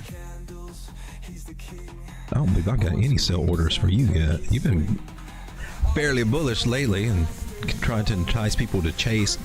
And that, let me drive that home. This is Thursday. We're going into Friday, going into the weekend. This is when the market makers start enticing people to chase so that they can make their play. They're already planning for what they're going to do Monday. Okay? Yeah, we're going to entice them over the weekend, get them to chase all these altcoins, then we're going to dump on their ass on Monday and Tuesday. I mean, that's kind of the game plan that they have a lot, because retail is so easy to get to chase coins. This is cool. You got a breakout, a possible breakout with a flag above it. That's pretty bullish. When we get a flag above it versus below it, now the ones below it can break above it, and we can see that, but it's a little bit more iffy. Now when they got a flag above it, you got a little bit more. We're confirming this as support. So if this little flag above this, or channel, however you want to look at it, if this one gets a breakout, which it is here on the 4-hour, it's official now. We actually got a candle body open. I take my candle bodies right here, go to this candle body right there for my trend line. Now it's a valid trend line. You can take trend lines all different ways, but your most solid one is from bodies to bodies. That's what we roll with here on this channel. And then the conservative one to trade this on the 4-hour, this is the conservative play, the entry. This is what the 4-hour traders would be looking for. If you're a straight 4-hour trader trying to trade this and look for an entry, it just gave it to you. Closed a candle, opened a candle right above the trend line. That's the go signal. on the 4 hour. Now I see that and I'm like, well, okay. If you walk in on that, you're like, man, we just walked in, should we just go ahead and buy now? Well, no, we go down to smaller time frames, see if we can get a better entry. So we come down to the 1 hour and see, ooh, looks like an M top. Could be, might be. Are you going to come down and retest them? She very well could. Might be coming down a few pennies here. Might even come down a whole 5 pennies down here and retest this trend line area. Don't know. Might not do it at all. So you got to decide, oh man, how am I going to play this? One thing that I like to do, I keep saying this over and over, draw a trend line. And I expect her to retest it about 254. Well, that's only a few pennies from where we are now. Couldn't I just go in? You can, but you might be in drawdown. It's all up to your risk tolerance right now. That is a possible top-end pattern here on the smaller time frame. I'm just saying. Look at that beautiful M pattern to the downside. It could technically, if it confirms, you might be looking at a little drawdown of twice that much down to hell. She might be coming back down to retest these areas at 250. Are you cool with that? Can you lose a nickel and still be happy? Because it might happen, it might not happen. It might not happen at all. I'm just saying. But we are getting this 100 moving average cross over that 200. Remember, sometimes when that happens, what happens? Sometimes we come and talk to that little booger. That would be retesting this trend line. The idea is on the bigger breakouts of a trend line, it doesn't fit this time frame as well. We did it on the 4 hour, but that you would come back and retest the breakout area. General rule of thumb, pattern trading 101, retest the breakout area. Sometimes it works beautifully. Sometimes it comes down lower. Sometimes it doesn't do it at all. But it's cool when it does and you're expecting it as a possibility. So that's why we keep mentioning it here. So a little tricky if you're trying to just get jump in on near right now. It might bite you in the ass a little bit. It could. We can adjust our trend lines on this one and tighten them up, and I believe a lot of times when you change, I found that when you go to a time frame and knock your line off, if you'll just go back and just put it at the top of it, everything else kind of adjusts just like on its own. It's weird, but it seems to work out that way pretty gosh darn well. And we didn't cut through any bodies there, just the wicks are right there's the top of one, so maybe I have to adjust you a little bit. Oh no, that was an inaccurate statement, Road Dog. Or you give it just a wee bit of adjustment there. Nice. So we still got to break out with a possible flag above it, possible M top too, so be careful. But we're looking for bigger targets, right? So we got to zoom out for that. Near, what can you be doing right here? Making this big old fancy double bottom, bouncing off our little areas right here that we looked at. Nailed it! Anyway, what are we doing here, Near? You getting your little breakout, trying to come back on to the upside, and I'm saying, yeah, baby, let's do it.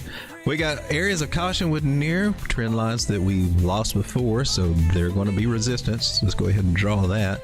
Make that big angry and red so that we know, uh-oh, we're going to have problems when we come up to it.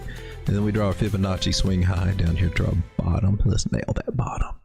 First target right here. Area we need to get above. 236 nails it really well.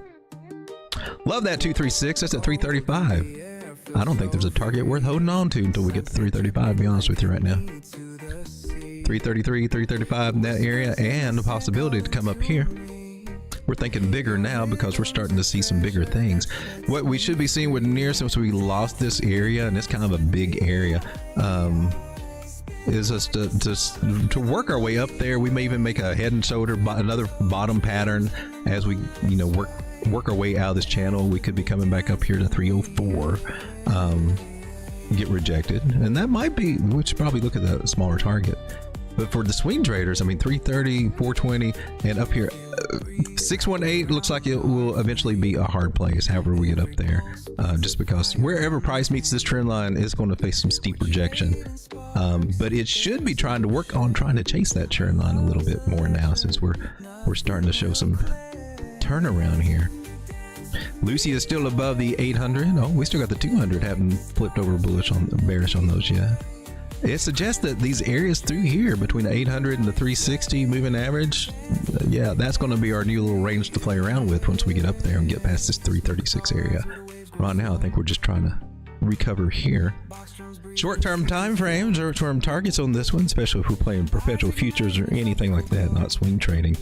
618, $2.99, $3 area, front run it by a penny, and it should be pretty good right there. So very next target, short term, I'd be looking for near would be here. What did we do there? I'll probably post this one. This one looks, and we'll put this target. Short term. And the buy zone. Be a retest of that if it happens.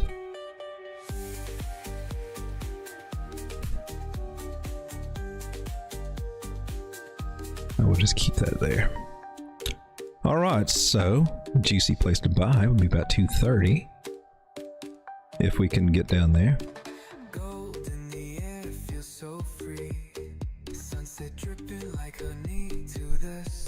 302. Your rhythm's a treasure that sets me free.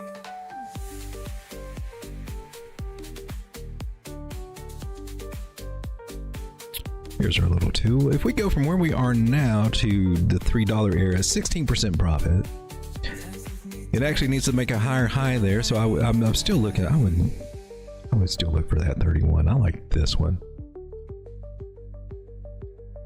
I'm going to put you as orange as an optional, but I really like that the 340 area, 395, 431 area. That'll take a minute to get up there, but this one looks really good at 339.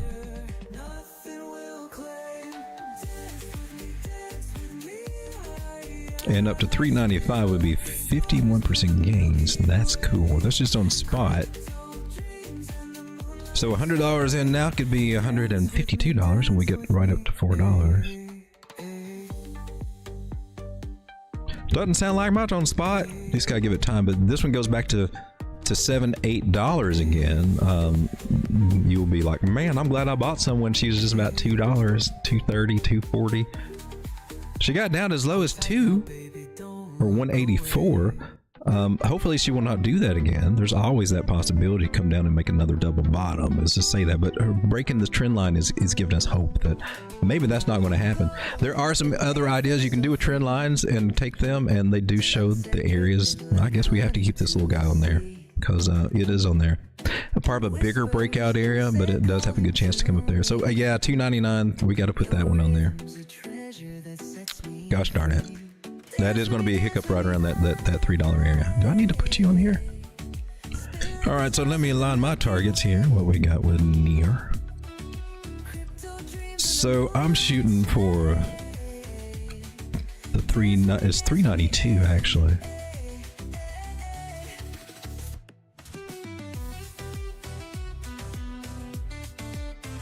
Take some profit there. Take some at 339. I'm doing 25% at each one of these. And at $2.99. Want to take me a nice, that's all 25% right there, maybe just a smidgen more. So that she fluctuates. I would assume that if we do get rejected there from this one, we're going to probably come back down and fluctuate. That might be how we get to 231 to retest that area. Come up there and then come back down. If I had to guess, I would say that's probably something what we will see. And then look, you can be making another pattern possible with a neckline on it. See that idea? It could happen. Not saying it's going to, but it could. Maybe. I know a lot of the gurus out there, they're just quick to say that and just try to, and to me, all that does is creates a bias. And it'll entice somebody, especially a new person, to go, I want to jump in now. He said it's going to do this. And it's going to be a shoulder, head and shoulder to the upside. He knows what he's talking about. He's a guru. The guru just kind of might be just full of their ego, and they might be having a winning day and just think that they know everything. The emotions and ego are two things that you want to guard against. Especially if you're following somebody on YouTube, or you don't really see it on Twitter if they're just posting, unless they're just being real mouthy and boisterous in what they type. But ego and emotions are the two things that will wreck you in this. And it's sad because you see a lot of the gurus out here, and maybe it's for engagement here on YouTube, but the ego and the emotion, let's get you riled up. Oh yeah, let's get you all excited. Yeah, come on, who's with me? Let's get you emotionally, so you will want to spend some of that money. If you're a salesperson, you know that all sales are emotionally based. I used to be a salesperson, hated it. It's not my take. I did it for years and almost 10 years, so I was good at it, or else I wouldn't have kept my job. But you're trained to get the emotions. You ever notice you go in a jewelry store? Yeah, baby. We're working them emotions, baby. You love each other, right? You know you want to make. Yeah, she's worth it, isn't she? That's just a little bit more, but she's worth it, right? Oh, she's sitting right there. Don't buy your engagement ring with your woman. Don't do it. I'm just telling you. You go there alone. Stick with the same salesperson, though. My gosh. When you go to your jewelry stores, man, stick with the same salesperson. It's nothing worse than somebody who does all that work. They sell you on something, you come back and you buy it from the little clerk that just no. Yes, I'll take your commission. I'm just saying. That makes the industry get nasty. So, especially when you're making your money mostly from your commission. All right, so Nia, my targets are in there. We're good. Nia looks cool. Let me come back to the chat, see what you guys. I got 11 people hanging out. Must not be too boring. Look, you look like you want to come down a little bit, Nia. I hope you do. You do. No, or don't you? Don't. What are you doing here? Oh, that might be changing things above that signal line right there. Come on, Nia. I'm on a daily. Are you going to break out today? Nia, are you trying to? The 4 hour suggests that she might be wanting to rock and roll a little bit. And that rock and roll might take us up to $3, or at least take us up to where we started from, at 270. If you look over here, that's kind of an area. So that could be a smaller target area for you around 270. I didn't put that one on there because I'm looking for the bigger bucks. But Nia's starting to look good. Technically, she got her look here on the 4 hours. She's got her official. Did we cover this earlier? I think we might have. She's got her official breakout signal here on the 4 hour. That's all I'm saying. Seeing a lot of these coins doing that. Let's go over here and check out Crypto Bubbles real quick and see what's poppin'. This past hour has been a little wishy-washy, but for the day, it looks like we've got nice little gains today. Look at you go, Virtual. You go, Virtual.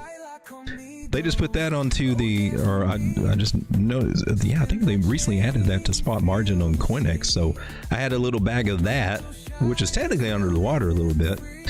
And I moved it over there. Now I can build that bag and make up my gains, and now I can play it because I got a little leverage to put on it. So I'm playing that little sucker. Let's take a look at Virtual.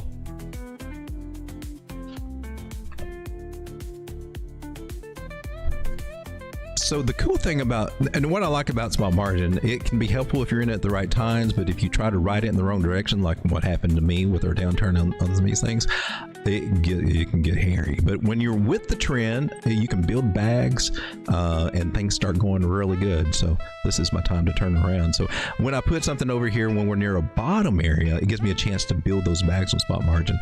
Virtuals is doing pretty good. Now, she was down in the dumps. Nobody wanted to talk about her. 66 cents. These projects are dead. This AI stuff is all memes. It's bullcrap. Everybody was hating on memes. Everybody was hating on AI and everything. And then suddenly we don't anymore. And they come, look, they're back. And that's how this works. These narratives and things like that, they're always going to change. But this one was at a nice juicy bottom when nobody wants us to touch them at the bottoms. And in hindsight, it's so easy, right? You look, all we had to do is draw a trend line. You just had to jump in right there. Yeah, that's all you had to do. But when you're right in the fits of it, you got all the emotions and all the doubts and all the news, and it makes it different. You can always look in hindsight and say, that was the place. Been in our group, you would have been in. And okay. Would you? Or would you have been calling shorting? We're going to short this one to that, because a lot of the gurus I've seen out there were trying to short these bottoms down here. If you remember, you would see that too. You remember that too. They were all trying. I'm on to short. Bearish. Nobody wants to touch this thing. But in retrospect, we gotta look at it. So anyway, that's all hindsight. But that was a trend line. Trend line. Look. Now, this is Monday morning quarterbacking, but the strategies that I teach you, especially a nice big trend line like that on a bigger time frame. And when we get above the 9 moving average after you break it, that's definitely a trigger enter signal one of the safer ones that I think you can go with. And there were several of them. She could have done it lots of different places if you've been ballsy enough. There was one right here. You could have got in. I mean, doing the techniques that I show you. We're not trying to look for every little minute pattern. If you just zoom out and take the major trend lines there, they give you some of the best places. Get above the 9 after the breakout. Look, it flagged above it. Trend line. Oh, we can do all this all day in retrospect and say coulda, woulda, shoulda. There was the place. Been in my grip, you could have done it. You would have known. If you'd watched me, you would have known that. All this tricks and I don't know if you get all this bull crap. But it is good to go back and look at those ideas so you know next time you're confronted with those situations what to do. So now we just monitor this guy, right? You breaking above my, ooh, you looking good, darling. She just broke him. See, this is what we're doing on every coin. Every coin. Swing high to swing low. That 2-3. Oh, you moved it. That 236 area. That's the target. That's the first one. Anywhere under here was like, that was a juicy place to buy. Right? Check this out. Come down here, put you out in here, and now draw that same concept. It's the idea scales down, baby, from whatever high you're looking at. You could have nailed this with the fibs. Oh my God, you're going to that Monday morning quarterback and look down here. You're pulling a fib from here to there, or even from here to there. You really could have nailed it. 236s. How did that play out for all these things? There's power in the 236. It would help guide you. It would help guide you if you listen to the 236. Well, what would happen if you just waited and it cleared a 236 every time? Would that have worked? We're back testing an idea here and showing you the power of the fibs. If you just had that strategy alone, would that help? I'm going to wait till it gets above the 236 and I'm going to buy. You get about here. Kind of corresponds with the other ideas that we're looking at. See, now if you combine all these ideas together, you go like, oh man. See, you could have got in here over the 9. We're just going over trade entries and stuff. I don't know. I start getting in teaching mode and I can't stop it. I just like to do it. That one. What about here? Yeah, from our other fib pull. I mean, that's where she found resistance. She had to get up to those 236s, right? And then when it got above it, oh baby. And above this one, getting past that area, ooh, she did a little bit of a retest, didn't quite touch it. We just keep doing the same things. Came up here for resistance, 236, bumped her head on it, pulled back, and then she decided, screw that, I'm not coming back for a double bottom, I'm taking off. So all the 236s. Well, what are you trying to tell us now? Well, now we've cleared our areas from the big boy 236. We're ready to rock and roll. We're headed to 224 virtuals, and she might blast through that. I kind of doubt it since it was support over here, so that actually looks like a good one. And that is as easy as this for your targets. As easy as this for your targets. Normally, we look for and most times we're targeting a 618 for a bigger target. We're seeing the 0.5s be really kind of apparent in the cycle I've seen. So we're paying attention to those guys. And so it's this easy to get a virtual targets. Sounds crazy, don't it? She may not make it all the way up there on this first go around, so we can come back down to some of these other ideas. Oh no, I'm taking that back. From here to there, that looks beautiful. 786. We can probably squeeze a little extra one in there. Just a little extra target. Just a little extra target, Heather. I'm gonna dot you so I know you're not my main one. Need to make you bigger though, don't I?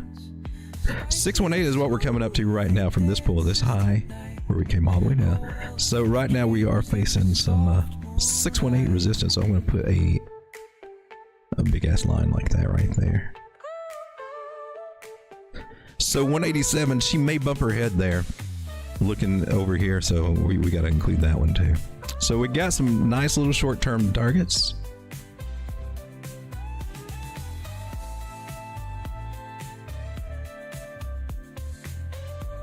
And I'm looking at these little guys right here. Oh snap, did you move it? I moved it.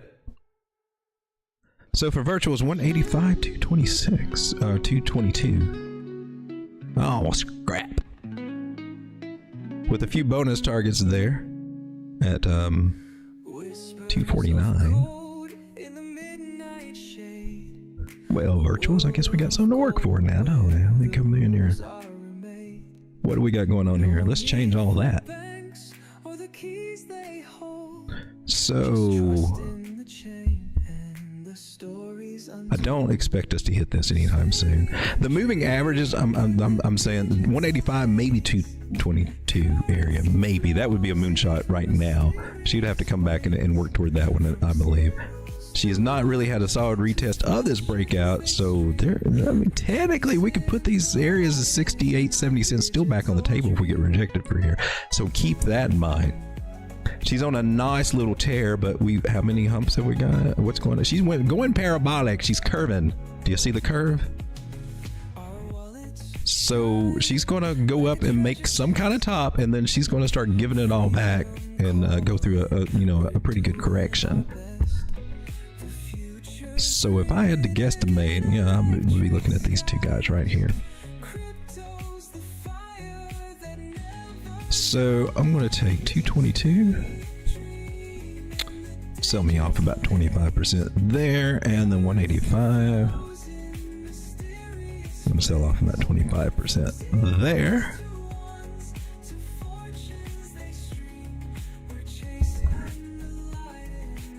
And you can see our market cipher here, indicator. Money flow is deep in the green, right, and everything. We're getting some lower highs here. It's starting to fade down, get some bearish divergence starting to form here as she went up parabolic. I usually look for about 3 instances of it as just a rule of thumb when we're starting to go parabolic. But they're all at the top. They're all at the top. And at some point, they will have to start coming back and come back down from the tops down to the bottoms. That would be the place to buy. I don't think we're ready to make those buys just yet. She's starting to get a little signs of a little bit tiredness, and maybe she'll bump down and then go up. We don't know. She's still respecting this trend line. 1 hump, 2 hump, 3 hump, dump. Gotta see. Let's see if we can hit that. Come on, baby, hit my 180. I got 185, 187 is what I got there. We're above the 800. We can squeeze out a little bit more. She don't have to, but she can. But I can see us coming back down to the 70s. It could happen after we play this out. She can get a nice little dump. Meaning there might be a lot of hype here. There is a lot of volume going on though, so that the buying's authentic here. People actually starting. I want it. So maybe that'll be enough to prop up for prices here. Let's share this little guy. This is the 4-hour virtuals. Copy that image. Put it over here.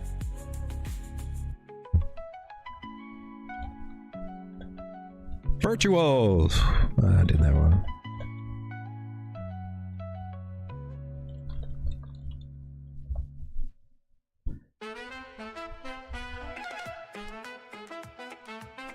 Getting tired, so maybe a few higher.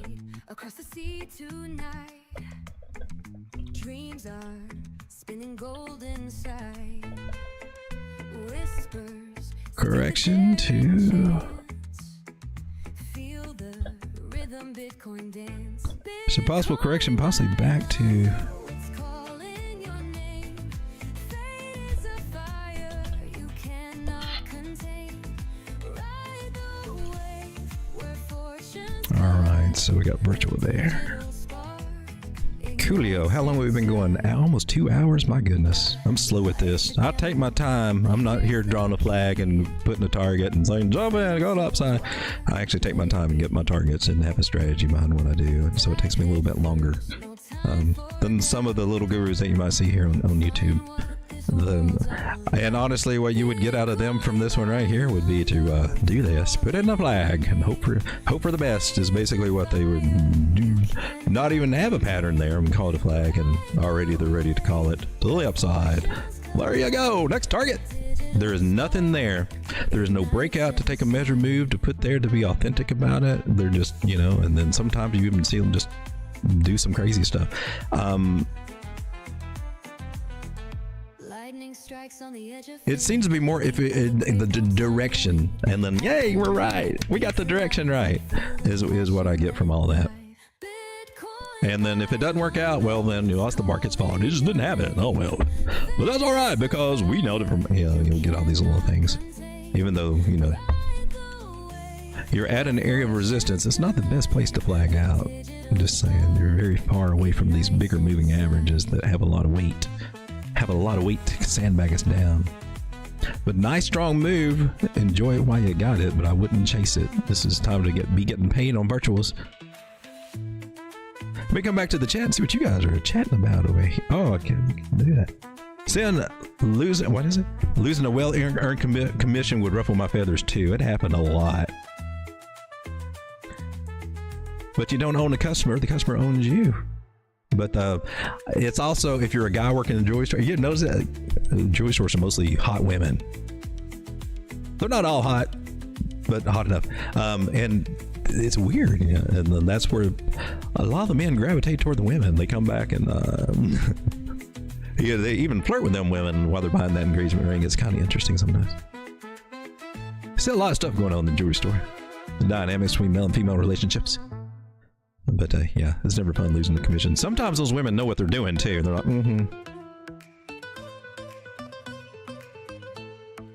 But they get toxic. That's where a lot of my mentality got toxic working in that jewelry store, because I just got to see how a good sales team will work together in unity, and it just takes one bad apple to throw that whole game off. They play by a different set of rules, more catered to themselves, and it shows off the whole vibe. And then all of a sudden, it gets ugly. You don't enjoy going to work anymore. I don't miss it for those reasons. Hey, Soul is back. How's it going, Soul? Basque Crouton says, is every coin referred to as she? Most of the time, yeah. Most of the time. Here's how I break this down. Just for you. Bitcoin was the original. Bitcoin is male. Bitcoin really has no... Well, they did do a layer 2 thing on it, but Bitcoin never generated its own token. Bitcoin is male. Ethereum is female because it started generating tokens. They started putting tokens on them chains. So all these little, if you're proof of stake, you're female. If you're proof of work, you're male. That's how I look at it. If you're proof of work, you're a male coin. If you're proof of stake, although I call Bitcoin she sometimes. Maybe there's an identity thing. I don't know. Maybe I just like females.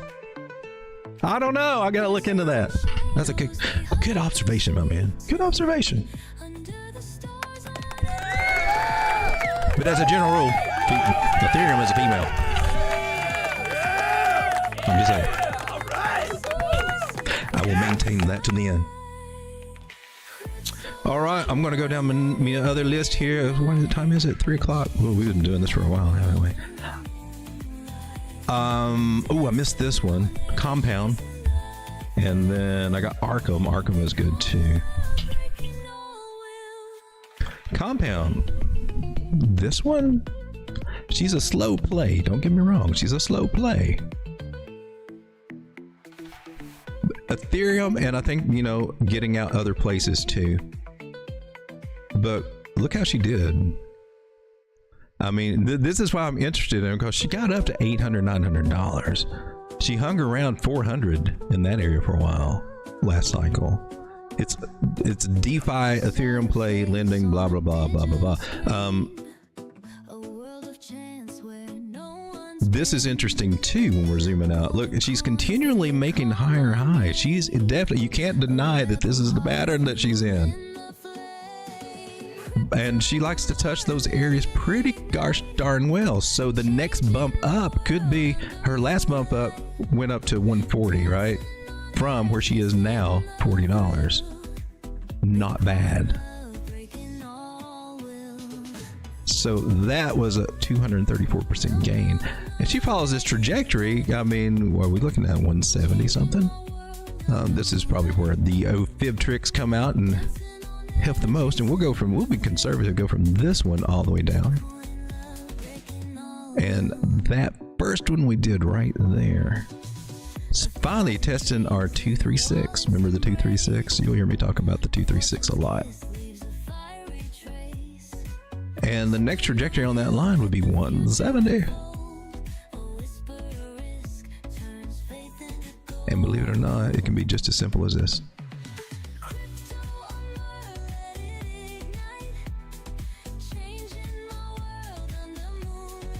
So we got two beautiful, beautiful targets. Sounds crazy right now until that one day you're like, holy crap! We hit $118, $116, and $170. Oh my gosh! Yeah, that's the bigger boy targets, right? The bigger boy targets. And those are the ones that are going to make our dreams come true.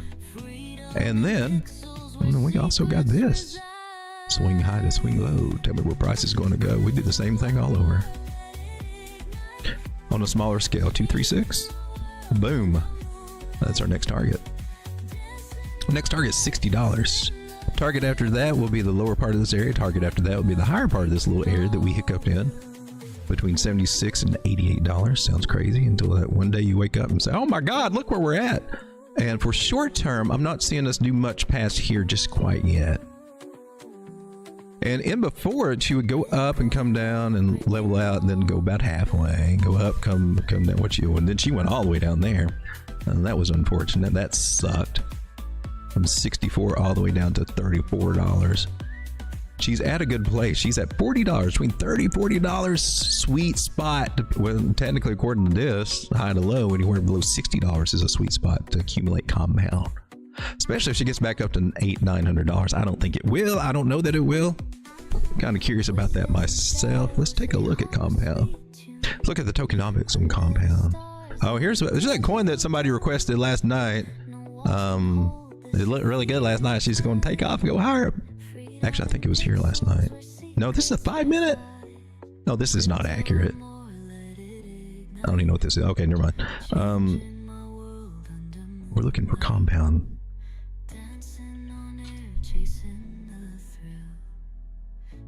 We're not looking for compound, Soul. I'm just looking for compound. I'm just looking at tokenomics. Compound. There we go. Number 143. What? 360 million market cap? I didn't know it was that low. This thing can, I imagine this one going to $1 billion. That's your 3x right there. It goes up to $120. It's got to go to $1 billion market cap. It's done it before. It can do it again. There are a maximum supply of dot. So I guess they have a burn mechanism. Total supply is 10 million. Low. Very low. Circulating supply is 8.4 million. Therefore is a reason why we can get those big jumps, because there's not billions of these things out there to be bought up or be released and dumped on people's heads. They do have release and take, they're staking and all this stuff with this one. This is a pretty well-run project. It's a pretty solid, it's a blue chip play here. And you look at it, and we are down from the all-time high, 95%. Still a perfect place to buy. And as a general rule for altcoins, especially good ones, if they're down 90 to 95%, you're at a good, because that's usually what they drop. They drop anywhere from 90 to 90%, 99% from their all-time high, and then they start working their way back up. All-time low was 2 years ago. It got to $25. That's the lowest it's been in 2 years. $25. Is that 40? Not even double that. With an all-time high 4 years ago, a full 4 years ago, $900. With that, so I love the tokenomics on it. I like that. And Compound is a DeFi lending protocol that allows users to earn interest on their cryptocurrencies by depositing them into one of several pools supported by the platform.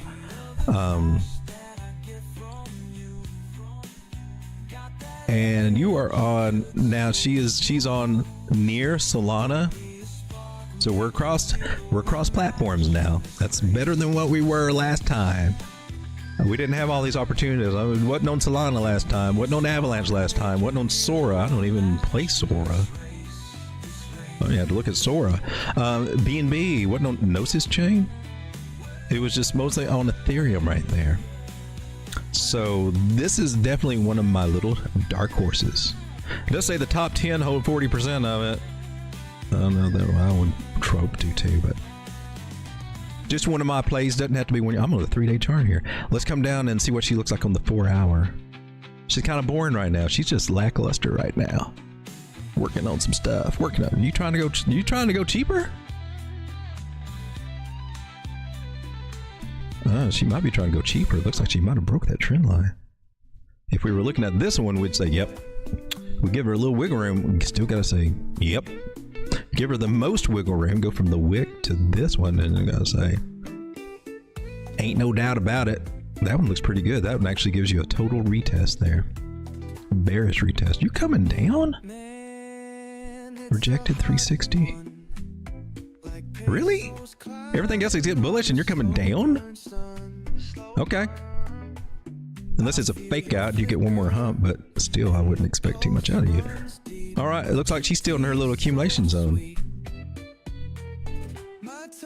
We will take our little Fibonacci from this least high, and we will take a look, and here we go. Here's our 236. We got rejected. So we still in accumulation. We might be coming back down to these mid-30 areas. Where might be a good place to buy you? So I'm not in sell mode on you. I'm still in accumulation. 37.71. And maybe here at 39. So those are, can't really post you then, can I? Well, this is the first one that looks kind of bleh right now. All right, so I am going to put. Now there is a slight danger. Well, no, you made a higher high. You made your higher high. Okay. So considering she could go down lower below these areas, and that's also possible, but she is making a higher high, higher low. We don't really want to see her get past 38, or that could be a little bit of a bad thing. So I'm looking for a little bit more of a fake out idea. Let's do this. Let's take the angle that we got, and let's play the angle from candle bodies. Are you still right there? Let's put you down here at the end. If we play the angle, we are at support, and that could be the little fake out signal. Remember, if you're doing this, you're like, oh man, bear trap. So we got back in our pattern, and then but you know, if you play the angle, it's like, oh no, really, she just you know, touched the bottom of her trend line, which wasn't there. It's an imaginary ghost trend line from the angle.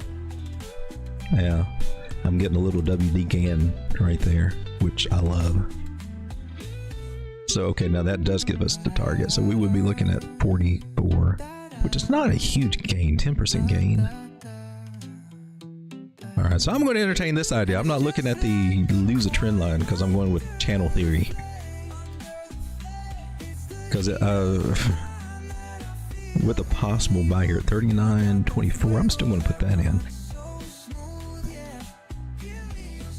Compound.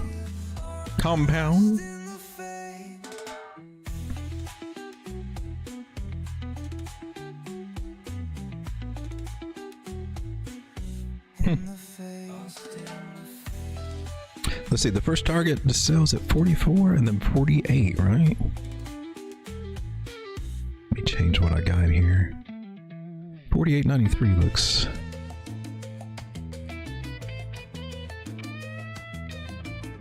We'll make me a little sell there. She is a slow mover. Do I want to sell? I don't want to sell at 41 though. I'm not going to sell there. From 40 or 44, I'm not selling at 44. I'll wait to 48. Actually, I'm going to go with all these. A couple of these little guys over here. What was that? 52? 52.94. I'm going to go 52.8. I'll do another 25% right there. So that'll give me something to work with if we come back down. All right, next little target next coin I want to look at is Arkham. Arkham Intelligence. It's kind of like Palantir for crypto in a way. They do all the snooping and on-chain analysis and data and stuff. We got a white line for support. I see a possible bottom pattern maybe trying to happen. You didn't come down my little, you didn't touch my fib. I'm so disappointed. Oh well. I'll take that as a bullish sign. Looks like we got a breakout with the flag above it. Nice. Might come back and touch this little guy around here. That is a 1.13 Fibonacci pull that we got. Looking for bottom areas here, so it looks like we got one. Almost. We've not confirmed it. We've not made a higher high yet, technically, from, you know, these. So we're still technically in a downward trend, but we're trying. We're trying. The moving averages are starting to cross. This is looking, we're on the 4 hour. That's looking pretty good to me. So from here, we're going to pull our fibs, do the same thing we've been doing. Now we got our targets, areas. Look at this, 236 gets this little area here that was support. There's no longer support, which will now be beautiful resistance. It's this simple, ladies and gentlemen, I swear it is. And then you come back and it takes a minute, but you come back and go, look, we nailed it. Look, we thought it just the right time before she started doing something different. I'm just back test it. Test it, wait and see. We can make it as complicated as we wanted to. Or we gotta do this, we gotta do this, it's gonna do this. We have to flag every flag to the flags. And or we can just kind of zoom out and, hey man, dang. Let's get paid. Let's work on this idea. We're starting to do something here. What is that, 57%, 114%? Moonbag that little sucker. If you follow in right now on the flag to the upside.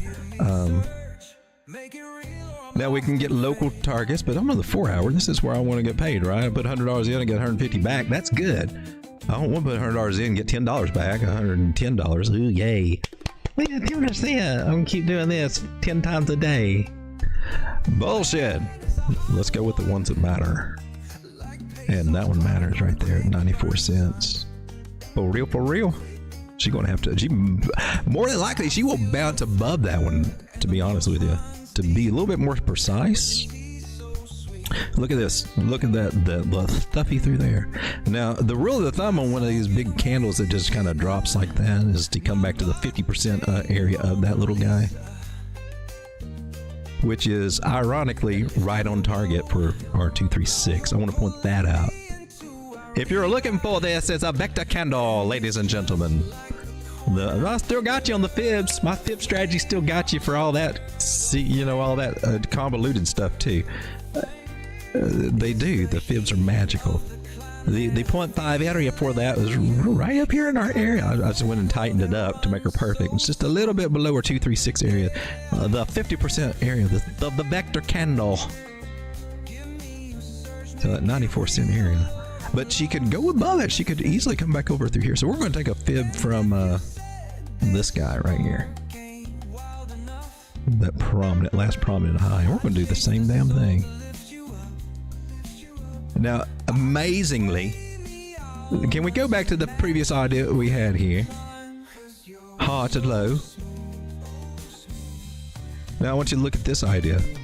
So we took our fib from the high, the local high that, you know, came down mounts and then here, and then we started our downward trend to our bottom. And then we also took the 50% for this little candle. And oh snap, did you move it? Do you see how the 382 and the 0.5 nail it right there? Nail it. It's the heat of the climate I feel in you. You got that fuego that runs so smooth. So we're going to keep that. So we're getting some tweakier targets down here.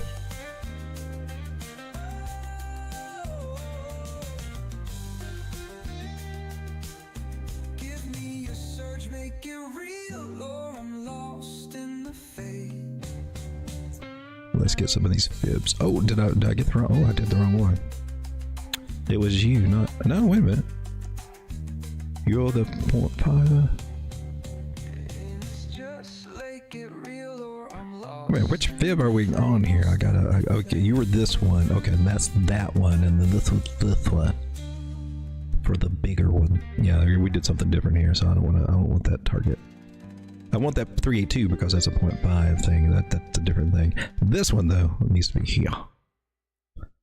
Beautiful, beautiful. Now we got some targets to shoot for, darlings. We got 72 cents. We got 84 cents. And we also got this sweet, juicy one right up here at 93. I can work with that. I'm going to work with that right now. Arcanum. Let's set up our targets. Now that's the smaller target. Remember, we could also. I don't want to miss this one either. That whole area here where there's nothing in between other than this stuff. There's just still that chance that we could have a sharp move up here at 108 once she gets going. So I want to put that as my little bonus, my little bonus target, my little friend.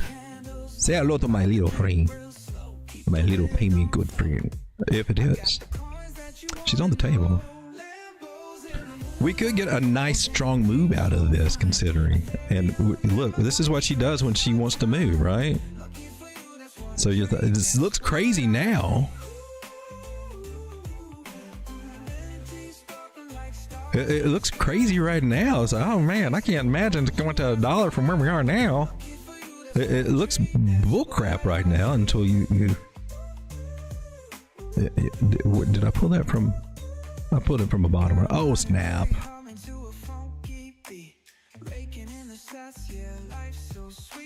just gonna put you at the bottom here.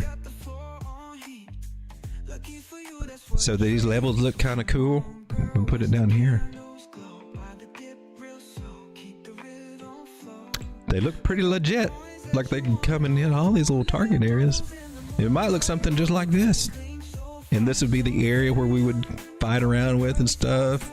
We might even come up, get rid of this whole, it looks legit. That could be legit price action. We could be seeing something very similar happen right here. And you are here. You are here. Before we take a nice little break of that flag up to 43, 59%, 82%. And that's what we're banking on right here. Here we're on the 4 hour, and you got a flag above a breakout, and that's a good sign. That's a good sign. She can come back down. Maybe she will. I don't know. Maybe she gets down to 51, retest, and then goes up. Possible. Just like the other coins we're looking at, we have this, and so that's the possibility. She could come right back down, touch that trend line. And right now, what do you got going on here? Right now, she's still holding on to this one like she faked us out. So it could be a flag. As long as we don't break the main trend line, this is what's different from this is what the flag chasers don't, or the flag chaser doesn't see. The one who immediately puts everything in the flag, he would have better results. I'm just telling you. And you will too if you follow him and do that stuff. If you trace the trend line, if the flag occurs before the trend line's broken, you got a good chance for it to play out. If it breaks this trend line, that flag probably ain't going to work for you. Just saying. But technically, yeah, you do have a possibility. You got a channel. You have a possibility of a bull flag there. And we'll just take our measured move for the length here. Two ways to play this. One of the better ways I've found is to put it actually at the bottom. But you can put it at the breakout. It may not hit as well. It may hit just fine. One measurement takes us up here to 78 cents.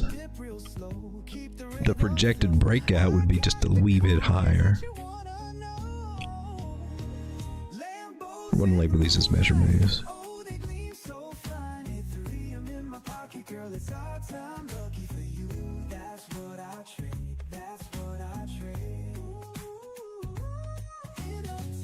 It's at 78 and 81 cents. And I think I'm going to actually take advantage of those guys too. Let me go ahead and set up my sell orders here. Let's cancel everything I've got. And I'm not forgetting about our 94 cent area up here, that big 236. That's where a bulk of my trade will come from. 94 cents. Yep. 84 cents. 81 cents. 78 cents.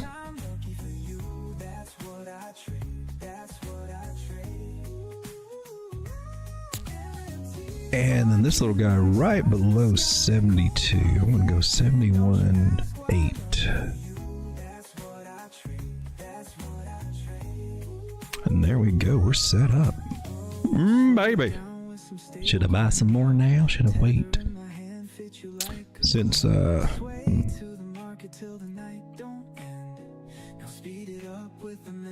you're on a 4 hour, you're near a trend line. I like that myself. You're above the 9 moving average. You're below it on this one. That's nice. So look, and inverted head and shoulder to the upside. You got to retest that little guy. I'll take that. I'll play you. I want to pick me a little buy right now. What am I working with over here? Yeah.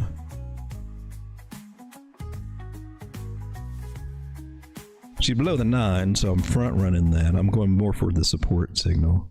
She's flagging up above the inverted head and shoulders. Was this one above it? I don't know. That's actually a lower low here. I pay attention to that kind of stuff. So you got that idea. You've also got this trend line idea. Broke out, retest that guy. That's how you front run a head and shoulders. You look for the other little patterns below it, which is this little guy, broadening wedge pattern.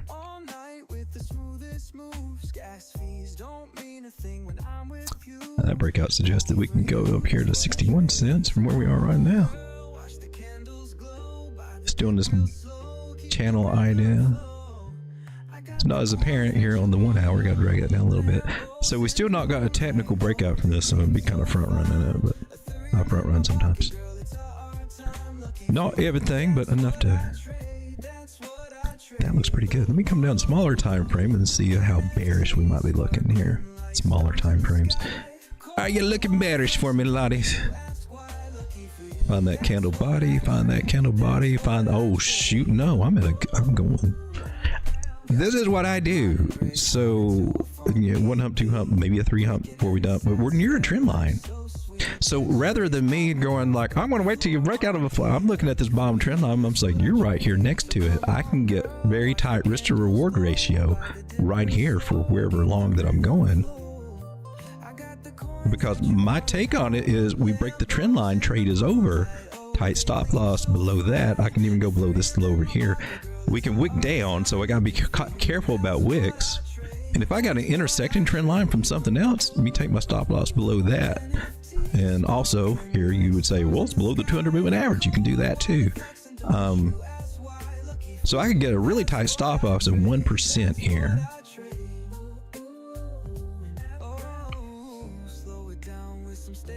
Now take that idea. If my target was just to come up here to 64 cents just to get back up to our other high, let's say that. That's a 7 to 1 risk reward ratio. That's awesome. Just to get to this high, just to go back and retest this area would give me a 4 to 1 risk reward ratio. That's awesome for a risk reward ratio. I can do that because I'm playing the trend line. If I waited and played the breakout, well then, oh man. Well, now that changes things. Now I don't have that 4 to 1 risk reward ratio. Now I got something more like a 1, and that's not good. Put $100 in just to make 150. That's not good. Whereas down here, put $100 in and well, that's not how much you make. It's based on what you're risking, really. Sorry, I'm not trying to confuse you, but you don't have that good risk reward ratio to go there. Just to make 4% versus making 5. That sounds pitiful, doesn't it?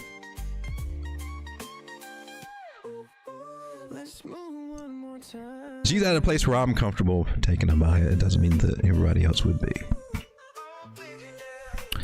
So I think we got our targets in, right? We done with this? Arkham, you're set to go. Let me come to the chat real quick. What time is it? 3:23. Gosh, I've been going for a long time here. Still ain't got through my bags yet. Haven, how's it going? You gifted memberships. Thank you so much.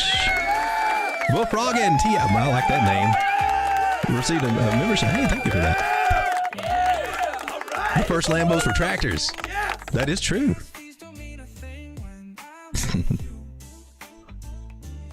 Crypto manipulation. I just saw this. Is oh, DP says, "Well, I didn't think of proof of work like that." I know it's kind of True though. I like it. Male and female. Swee, please. Take a look at Swee.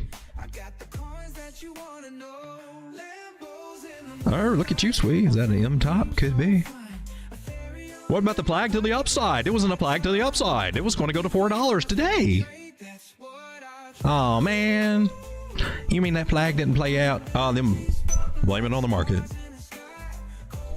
I'm on the 15-minute. Let's see what we got going on here. Well, I didn't think we'd see a reason why she might be getting rejected there at that 618 area. Let's tighten up our fibs. Well, I'll tell you what, let's clear it all off. Have I got anything marked? I don't really have anything marked here. All right. All right, so we'll just zoom out here on Sweet. That's pretty cool. You can see what it did right here. Retested that area, which was resistance.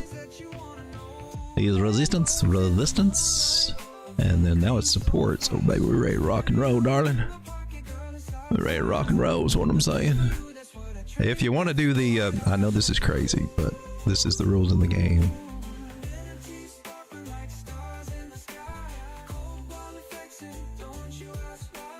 The angle, you could say you got something there, but this is what we're looking at. Trend line. Now we've established this guy, and this can be a fun guy to play. So we're going to pull our Fibonacci and just kind of verify where we bounce from there.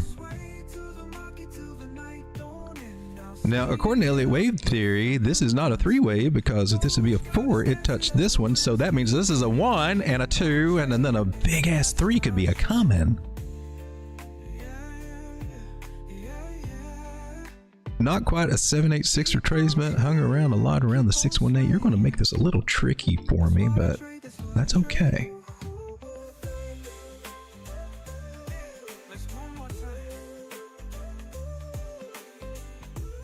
We're going to use our AB equals CD targets right here. And believe it or not, these are fairly highly accurate. I'm just saying. We can throw a bonus in here, which will have a hiccup, but I think this will go right through it. This is not really the main one, but she can have a hiccup here at this one. So we'll put you on there too. This is the same as AB, C. AB is a 1-to-1 move. AB equals CD here. Boom. 659. It's a bearish setup, meaning when price gets there, we should get a pretty nice retracement. Maybe something along the lines of what we saw here, where we would start looking for maybe a 618 retracement, 0.5 retracement, maybe a 786 even, maybe coming all the way back down to here, darling. So that's the sweet one right there for Sweet, the sweet. She does have a bonus target that she can reach with that 618 retracement there, and that's 717. So those are the two main targets, this one being the big one. So sometimes you'll see me do this, and that's the one I put most weight on right there. And then you got 585 sitting over here. Short-term target, that's our big boy targets, right? We can get short-term targets too. And resistance, that's what we're at right now.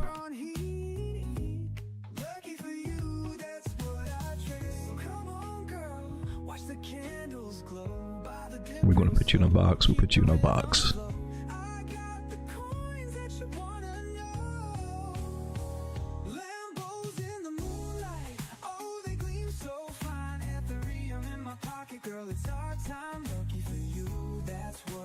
So we're getting rejected, or we haven't even made it up there yet, technically, 618.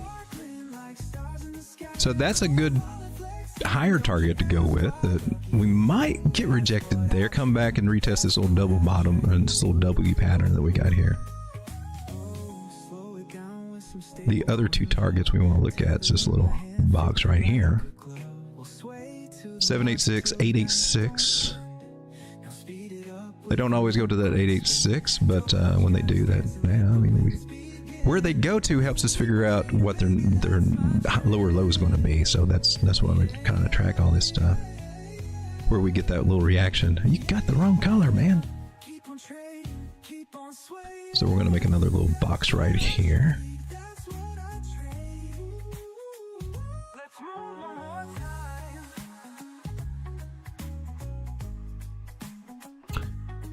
Now there's two ways we can look for her retracement areas, and we could just look at the previous fibs that we had. That'll work in a pinch. That will work in a pinch.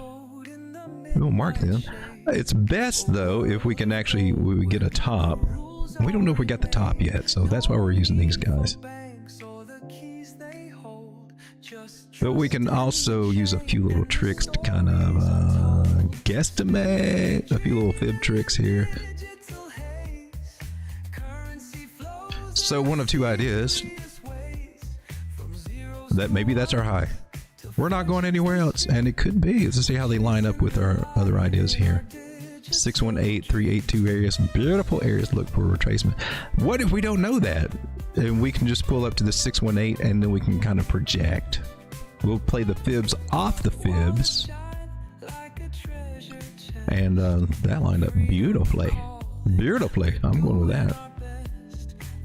309, possible retracement back to there. Possible retracement back to about 257. If she comes back, those would be the sweet zones to buy. Let's look at a few other ideas here on SWE that can tell us something. You got this trend line here, which we extend that out. Well, you're past that. You had this one, which was one of the main ones to follow. It was this one, which turned into an internal trend line. She broke out, lackluster break, and then she came back down. That sucks when that happens, but that can happen with a breakout, lackluster breakout. Sucks that it did, but hey man, part of the story. Same thing happens on the other way when you're breaking the trend line. You break the trend line, that's when you take action. I need to do something, pay myself, do something. She breaks it, and then she goes up higher. We see the same thing when we're going to the upside too. Important to trend line to realize that this is a situation that can happen, but breaking that first trend line is a sign that it's a bearish sign when you break the first one, and eventually caught up with it, right? Or in this case, we turn it back around. It's a bullish sign. We broke it, even though we did that, it's still bullish. We had a breakout, and a lot of people will take their trend lines and we'll take it over here. Okay, you can do that. Take the new information into account, and then you got your breakout above it. And ready to rock and roll. But here's the thing about it. When you do a breakout, there's a good chance that you're going to come back and retest those breakout areas. And so that not only puts this one on the table, it also puts this little guy down here, 219, back on the table. That would be a big ass, you'd be coming back for a big ass double bottom trying to do that. I don't quite see the signs for it just yet, so I'm going to take that one off right now. But rejection area is definitely here, 399. And then a juicy spot to aim for would be 459, 494, but the real sweet spot, you want to go for that higher high that we're trying to work on and work our way up to. We're looking at 660 to 634. I think this one covers a lot of possibilities to work a strategy. And this is how I like to post my charts, because these are the pivot points to be looking for. And whatever your strategy is, you want to wait for it to come back to 309, or wait for it to come back, maybe if it comes back to 260, a deeper retrace. It might take a while to do that. I do want to point out that our moving averages, you got the 100 crossing bearishly over that. All of them are under here. The only one bullishly above it is the 9. You can get a rollover. You're still in a good chance to get rejected here and get a rollover. So we're not out of the woods. It's not quite as bullish as some of the other ones. There's a lot of resistance going on with it. She did make her higher high here, and so that's cool. Maybe she comes up, makes a higher high with this one, like Bitcoin looks like it's trying to do. The next place to get in would be the lower low, to find out where she bounces, and it could be somewhere through here. That would be a sweet area to get in. So sweet, let me get my target set up for you. Where you at, sweet? I used to have a bunch of this, and now I don't have near as much as I used to have. It's been hard for me to build this one back up. There's S. That's not SWE. Where's SWE? It's taking me too long to find it, meaning I've got too many open spot margin trades for real. And I've had for a long time. I'm trying to narrow these guys down. It's happening in a way, but just not in the exact way that I hoped it would happen. Sweet, where the hell are you? I can't find Sweet. Come on, I got to set some orders, baby. Let's go. There's Say. Say sucks right now. It's getting better, but there you are, Sweet. Woo! I got you extended, don't I? Oh, well, that's why. Cancel all that. Oh. Well, that's why. Silly goose. Don't need you then. Repay that.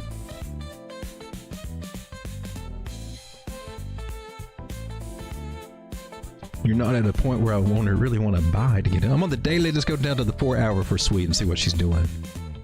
Are you trying to break out? Are you trying to do your little triple top thing? Do you see this? I know a lot of people are looking for, you know, head and shoulders and things like that, but sometimes they just do this little wild shape. It's kind of like, and it's just a variation, in my personal opinion, of those. Oh man, can we not do it? Where's the brush? The little paintbrush thingy here. Get it right, Road Dog. Sometimes they do this thing and it looks like a little princess crown.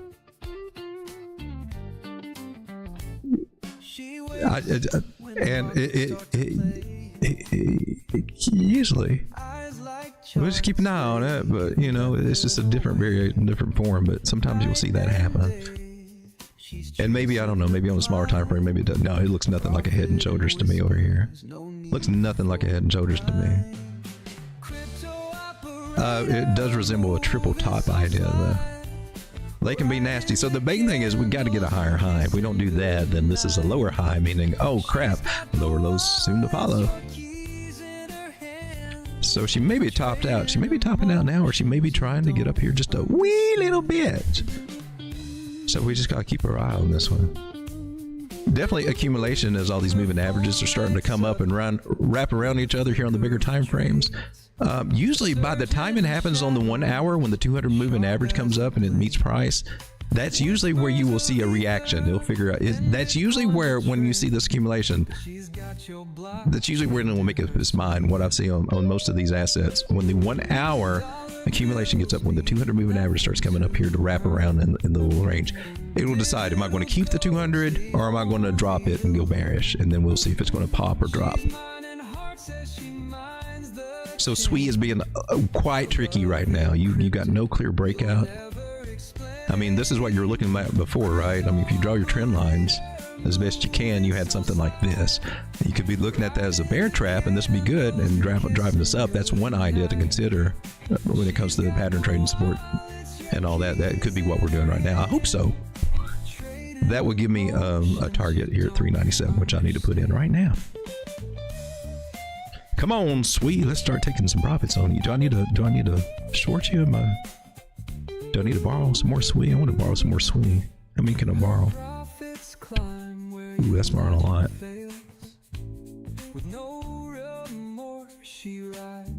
I'll try you though. So I'm going to go with this 490 area. Sounds crazy right now. It probably won't even hit. But she's going to have a target sitting there for me anyway, just in case. Because you never know. I'm going to sell a good amount there too. And 458 area. I'm going to go 457, front run a little bit. And I'm doing 25% of my bags at each one of those little targets. From here to there, that's a pretty good come up. If we were to get it. From hither to thither, that's only 35%. You suck. 397. Let's see what we got there. And yeah, that's what we will. Basically, what we borrowed just short. Put that right there. And then I am going to put. I'm going to put me an order down here, 257 and 7. It may not even get hit. It's a swing trader idea. Takes a little patience on this one.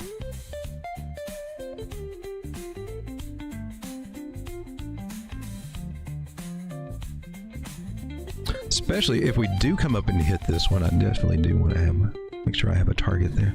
And at 310, let's try to read 310 with what we got left there. Cool. Nice. Okay, so I heard a noise. I don't know. Can you guys hear the noise whenever something like there's a what was it? Was it a super chat or was it another membership? We got another membership from Haven Pack for who got it? Quarter Crawler. Cool. Crypto Manipulation says, how about some shorter time frames? Shorter than 1 hour? We can. But now your bigger time frames give you a better indication of what's happening there. Shorter time frame on SWE, right? You asked for SWE, right?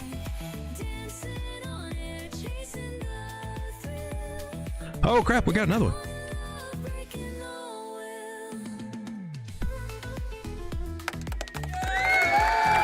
Sorry, I left passport a year old dog. It was me, not you. Oh. All right, sometimes you got to take a break from the market. It sounds like you timed it perfect, Haven. But I'm glad you're back. I sent you a message on Telegram. I was concerned about you back then. Haven says, I like how you think.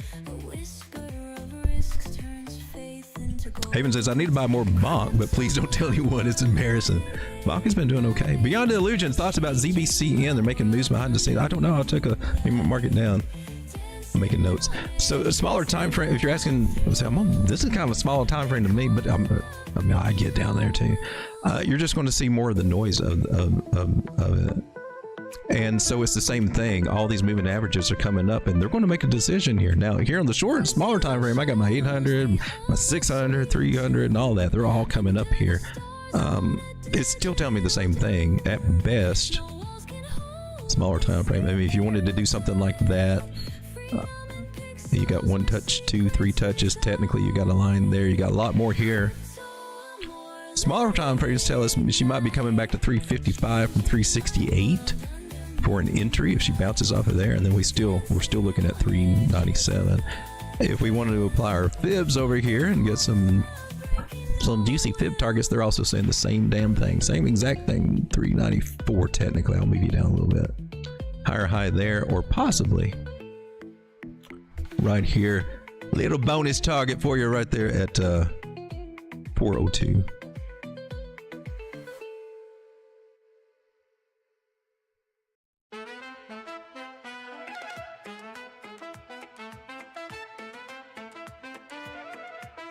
So, I mean, if you're trying to play a short-term play, it's a little risky. It's a little risky. Is it worth it? Oh, let me get these off. Why are you locked? Why are you locked? Okay, so is this, if you're doing like a perpetual futures trade, you're risky because you're buying at a top and it could easily decide to, we're going to drop. But you would probably be looking at a flag to the upside kind of scenario. Let's look at that scenario. We got lots of things that says that she could drop down to 358. So if you got in now, you might have a little bit of a drawdown. You're probably questioning some of these other things. Like, is this an M top? Let's go Harrier. Let's go down to 6 minute. So what has happened here? We had trend line. We broke trend line. She came down. She went back up and still rejected beneath the trend line. She did it at her little higher high area, or 1.113.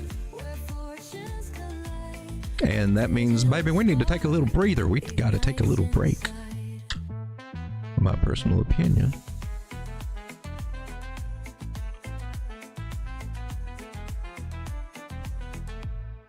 She's not quite yet hit this little guy. 364.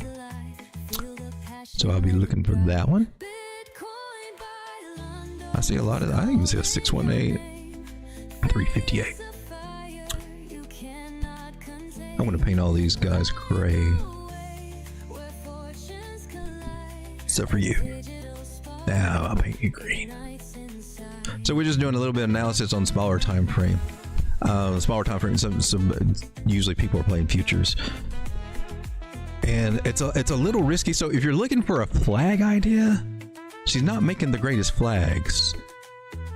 The best flags that I see, price comes up and then they do like this. And so they'll come up and then they'll make a lower high and something like that.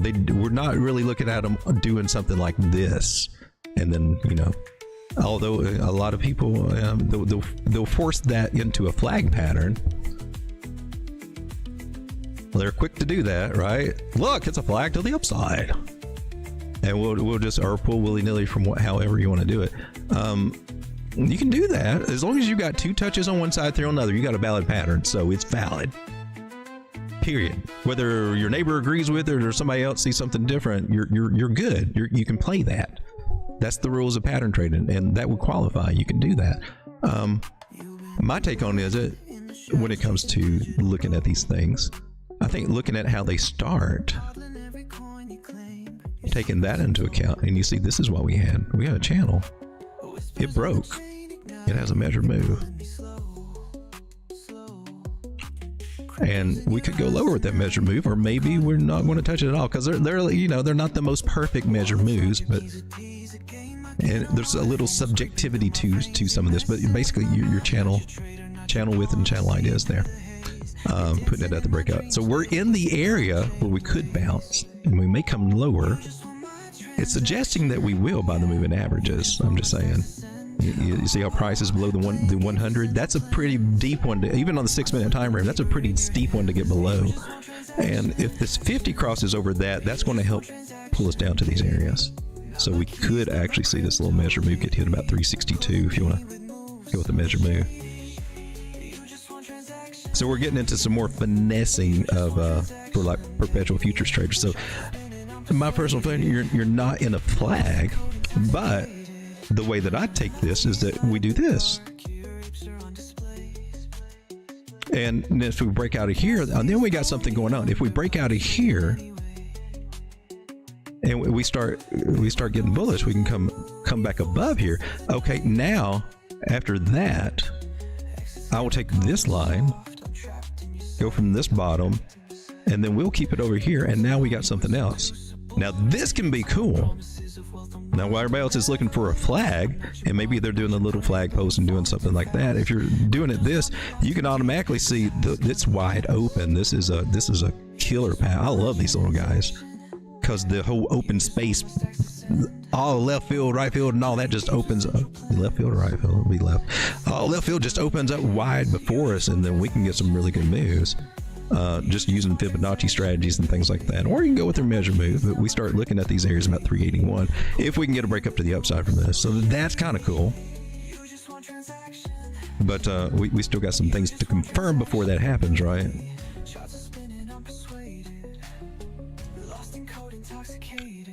But my best thing is, rather than trying to get in the nitty-gritty to figure out what's going to happen, we got to take this and do this, and or always chasing flags to get here, to get there. You know, you can just zoom out.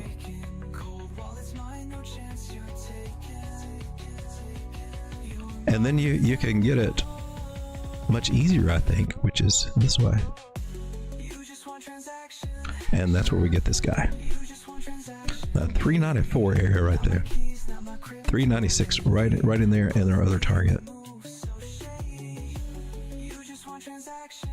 So doing this, let's just go ahead. Let me just tweak this little guy in there.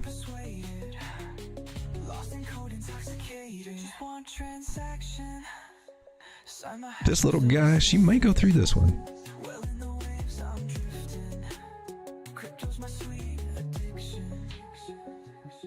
But I'm going to put that, and we'll come back and we'll see how price reacts to that. We'll see if it gets hit or not. It is a risky trade to try to get in one on this, and I got to keep saying that. But if she's going to go up to one, that's the target I look for, 395 right there in that area on smaller time frame. We come to the chat. I'm hearing lots of noise over here. Haven back. Send one Road Dog Griff who got it. Ape Eat Repeat got a membership. Congratulations, man. Thank you, Haven, for supporting the channel. And what this does is there's a membership side of the YouTube stream, And, you know, I started getting some memberships being bought before I had anything over there. So I got to put something over there. So now it's the $3 a month. I'm not sitting here trying to, you know, do anything. There is a $28 option, but I haven't got anything over there. But some people, I think they just either did it by accident or they're saying, screw it, I just want to go ahead and just donate and support the channel, which I thank you. That helps out a lot. And I eventually want to put some really cool stuff over there on that top tier. But right now I got Chart School Live, which we do, oh crap, it's tonight. I keep forgetting that. Every day is Thursday. Chart School is in tonight. So tonight about 8 p.m., which means I'm going to have to close this stream out pretty soon. We'll have Chart School where we go over TA analysis and I'll break down what I do, why I do it, and things like that.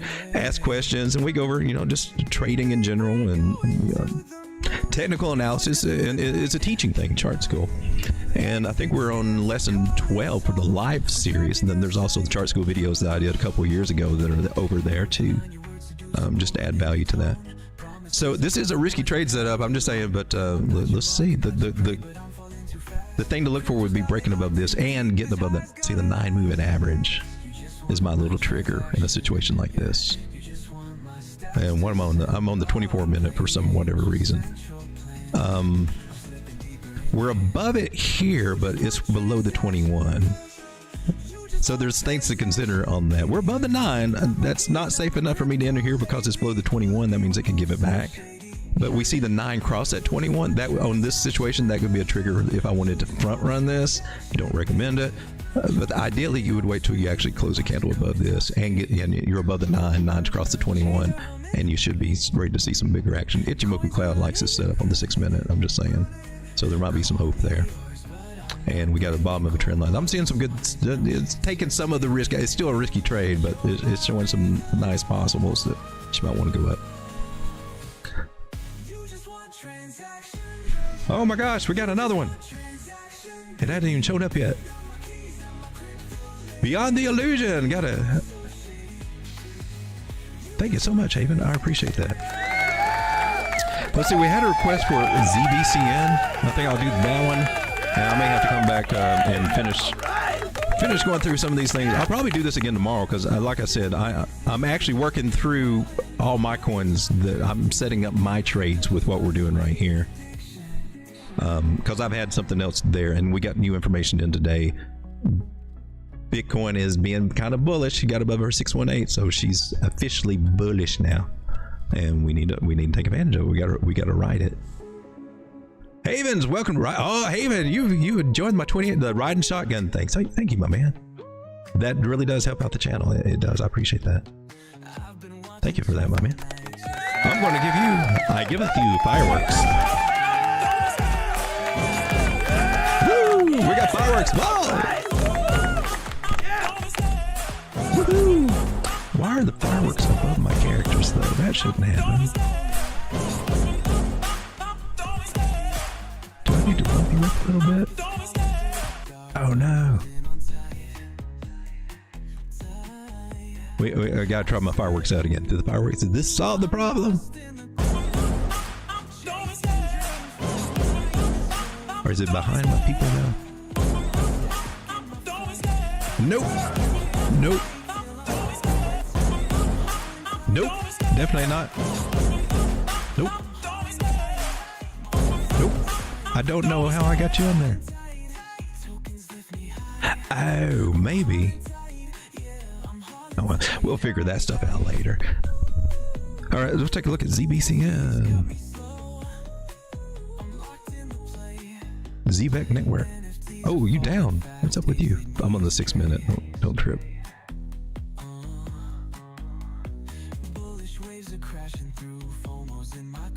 What we got going on here? Zoom out, zoom out. We're range bound. We've been range bound, but that's cool. Is that a butt crack? Butt cracks usually when we get a rounded bottom and they do this little thing and then they come back and do another rounded bottom. It looks like a Bart Simpson butt crack is what I call it. Basically we're just ranging, and you know, the best tool for this is this little guy, my personal. Oh, you didn't give me very much to work with. Well, that's not very helpful. It's saying come back down to this area about, what is that?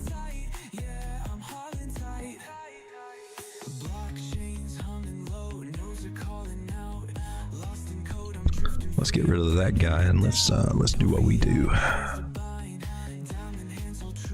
First, I want to zoom out and see where were we at. This was April 20. This is just a month, so this is kind of new. Okay, well that opens up more possibilities for us. Let's go from high to low. Let's figure her out properly. Oh, nice, nice. So if she makes a higher high, she'll be looking for the 618. And I don't see why she wouldn't try to start working on it. I don't think it's going to be the very next target. Looks like 1714 will be on the table again. It can be as simple as this. We'll also take into account this guy for some little bit tweak it locally. But this is kind of local considering this was just April, like 2 weeks ago. So she's been ranging for a little bit, but she may break out of that sooner than you would think. Okay. Now swing high to swing low. 0.5, and then we got the 618 right here. She already hit her 0.5 twice. Oh, so that looks juicy here.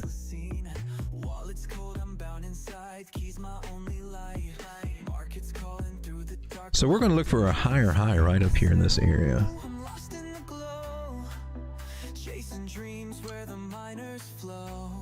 Also going to look for this little area.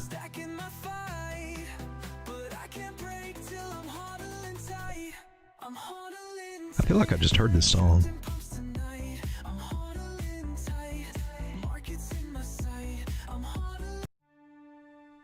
I think some of them are on repeat. We're going through all my different little song lists here. I'm starting to run out of them. Need to add some more over there. Get my categories. Yeah, I probably got to change this. This will put me in like a real pensive mood with this music. I'll start going on some kind of little rant or something.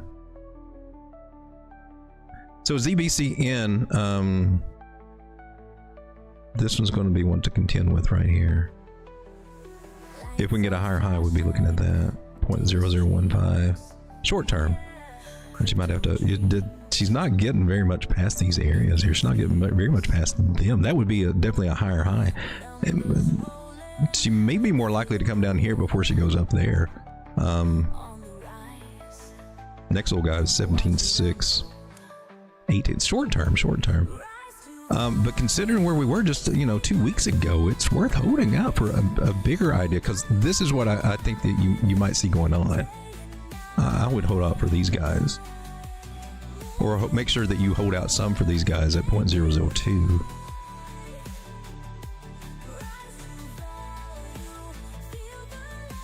So for what ZBEC network, I can see that. But what would it look like from where we are now? If we got hopeful and got up here 78%. Okay.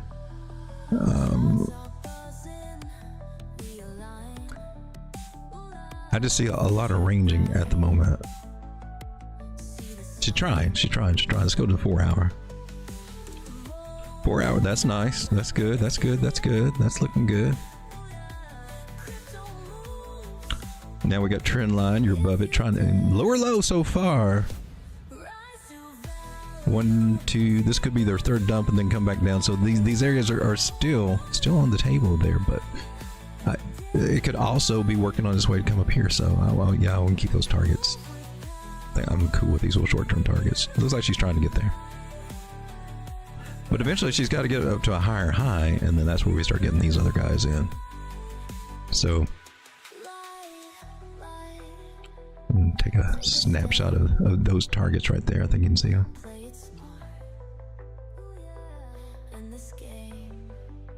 All right, let's come over to the chat here. Chemical Black may put a crypto wallet because I have no access to YouTube and credit cards. Use the blockchain, please. I do have. Where are you? Are you over in this area?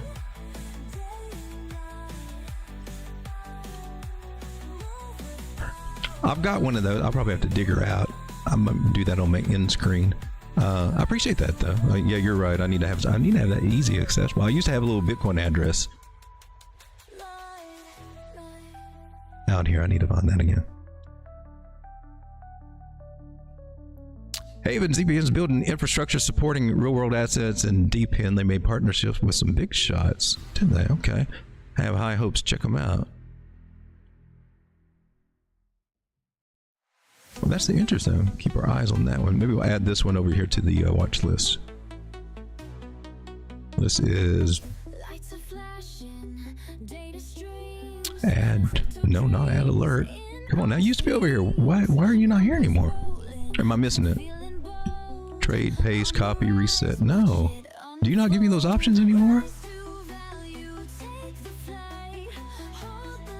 Am I becoming a boomer or something? Or are they changing things over here on me and I don't know about it? You used to be able to add this to my little watch list. I don't want to trade. I want to add you to my watch list.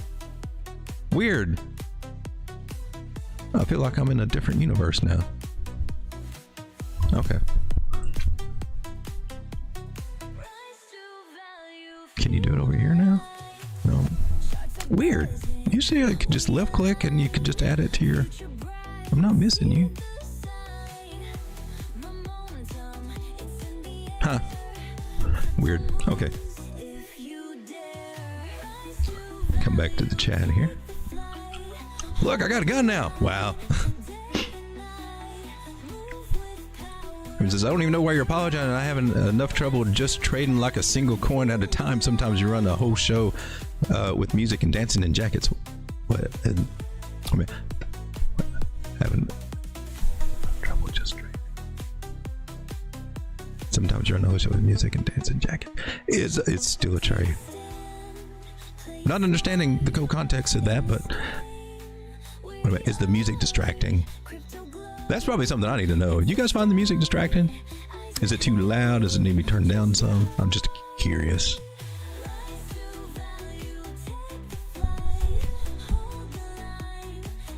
Well, I appreciate you, Haven. Chemical Black says, I bought Mount Major, but what?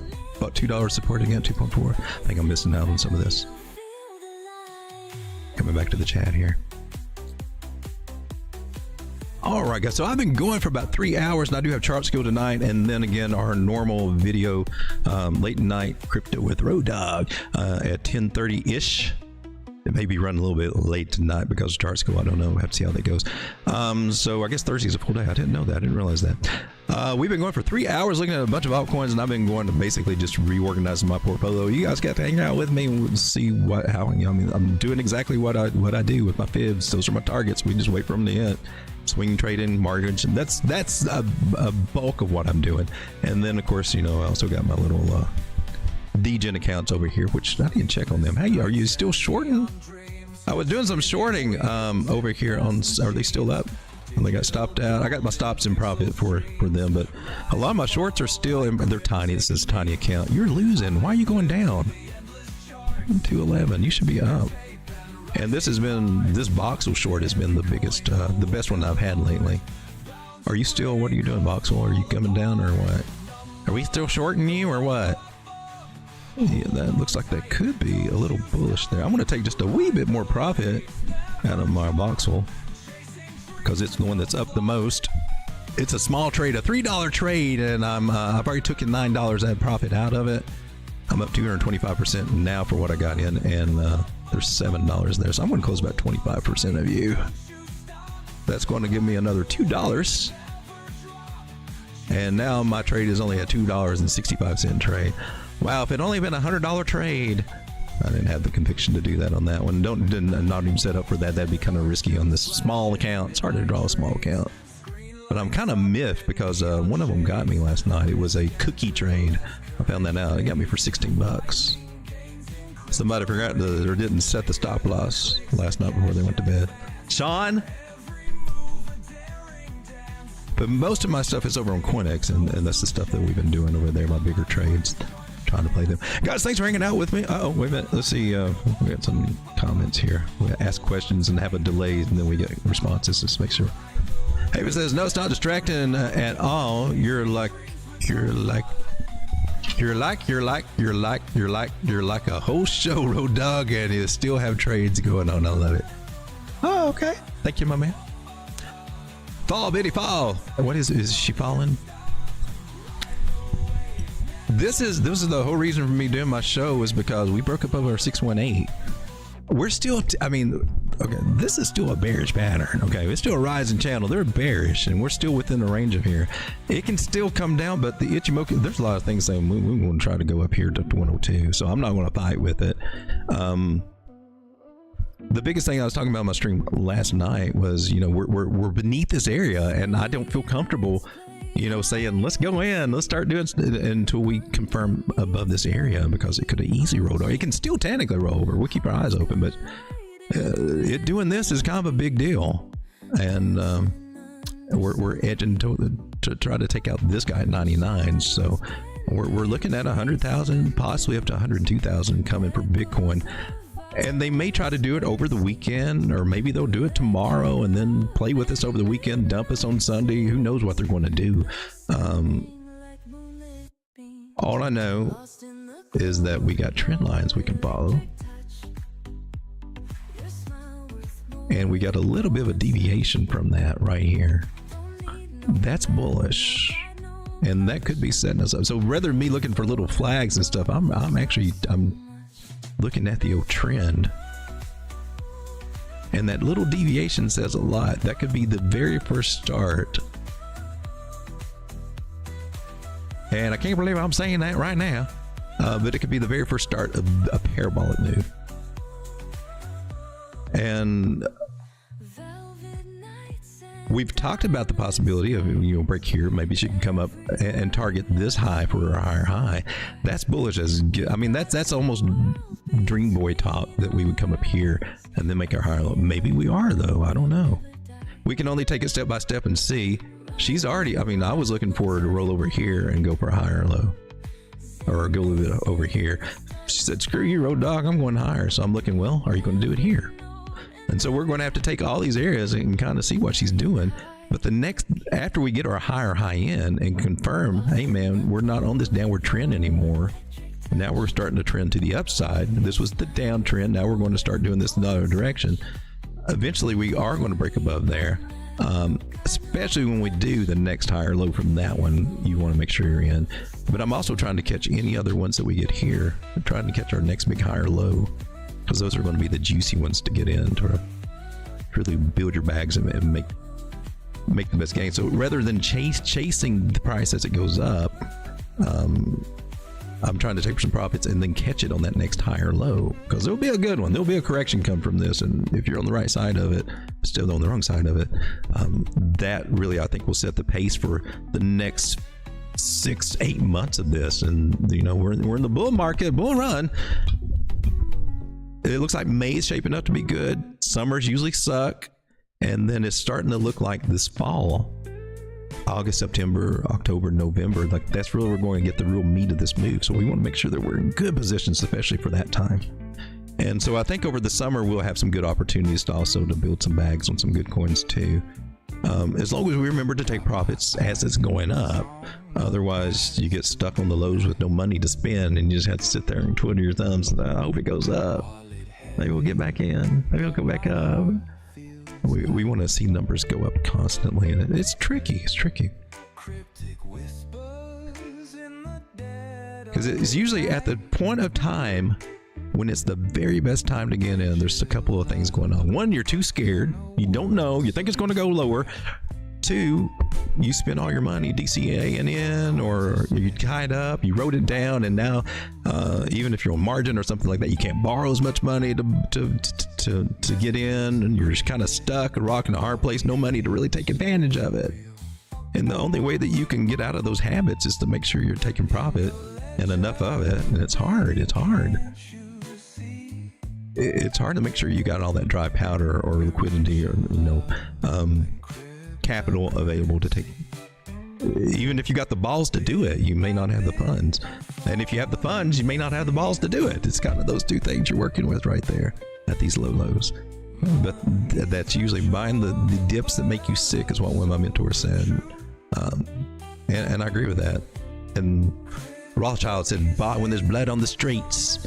And this is when everybody's thinking they were the gurus, the ones that are telling you to chase flags right now, were they had shorts out. I got it documented. I found them. They were calling shorts down here at the bottom, and now they're turning around and saying, "We called the bottom here.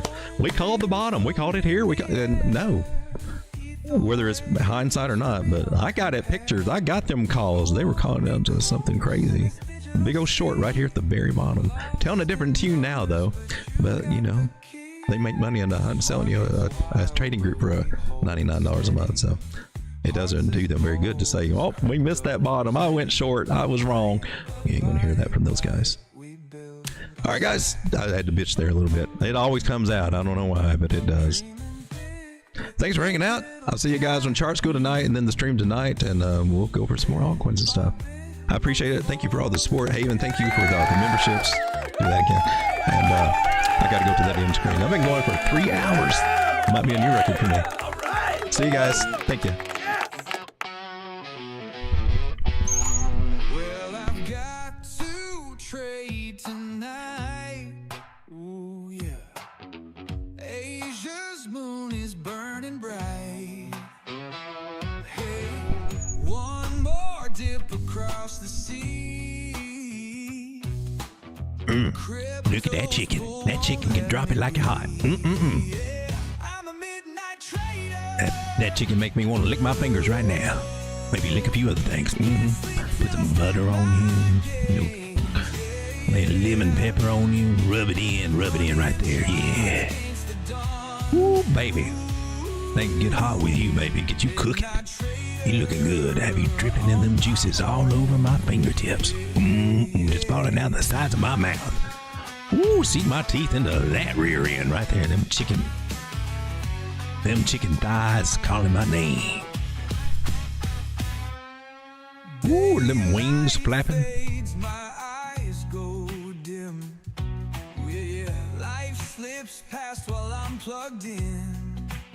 Good night, everybody. Or good evening.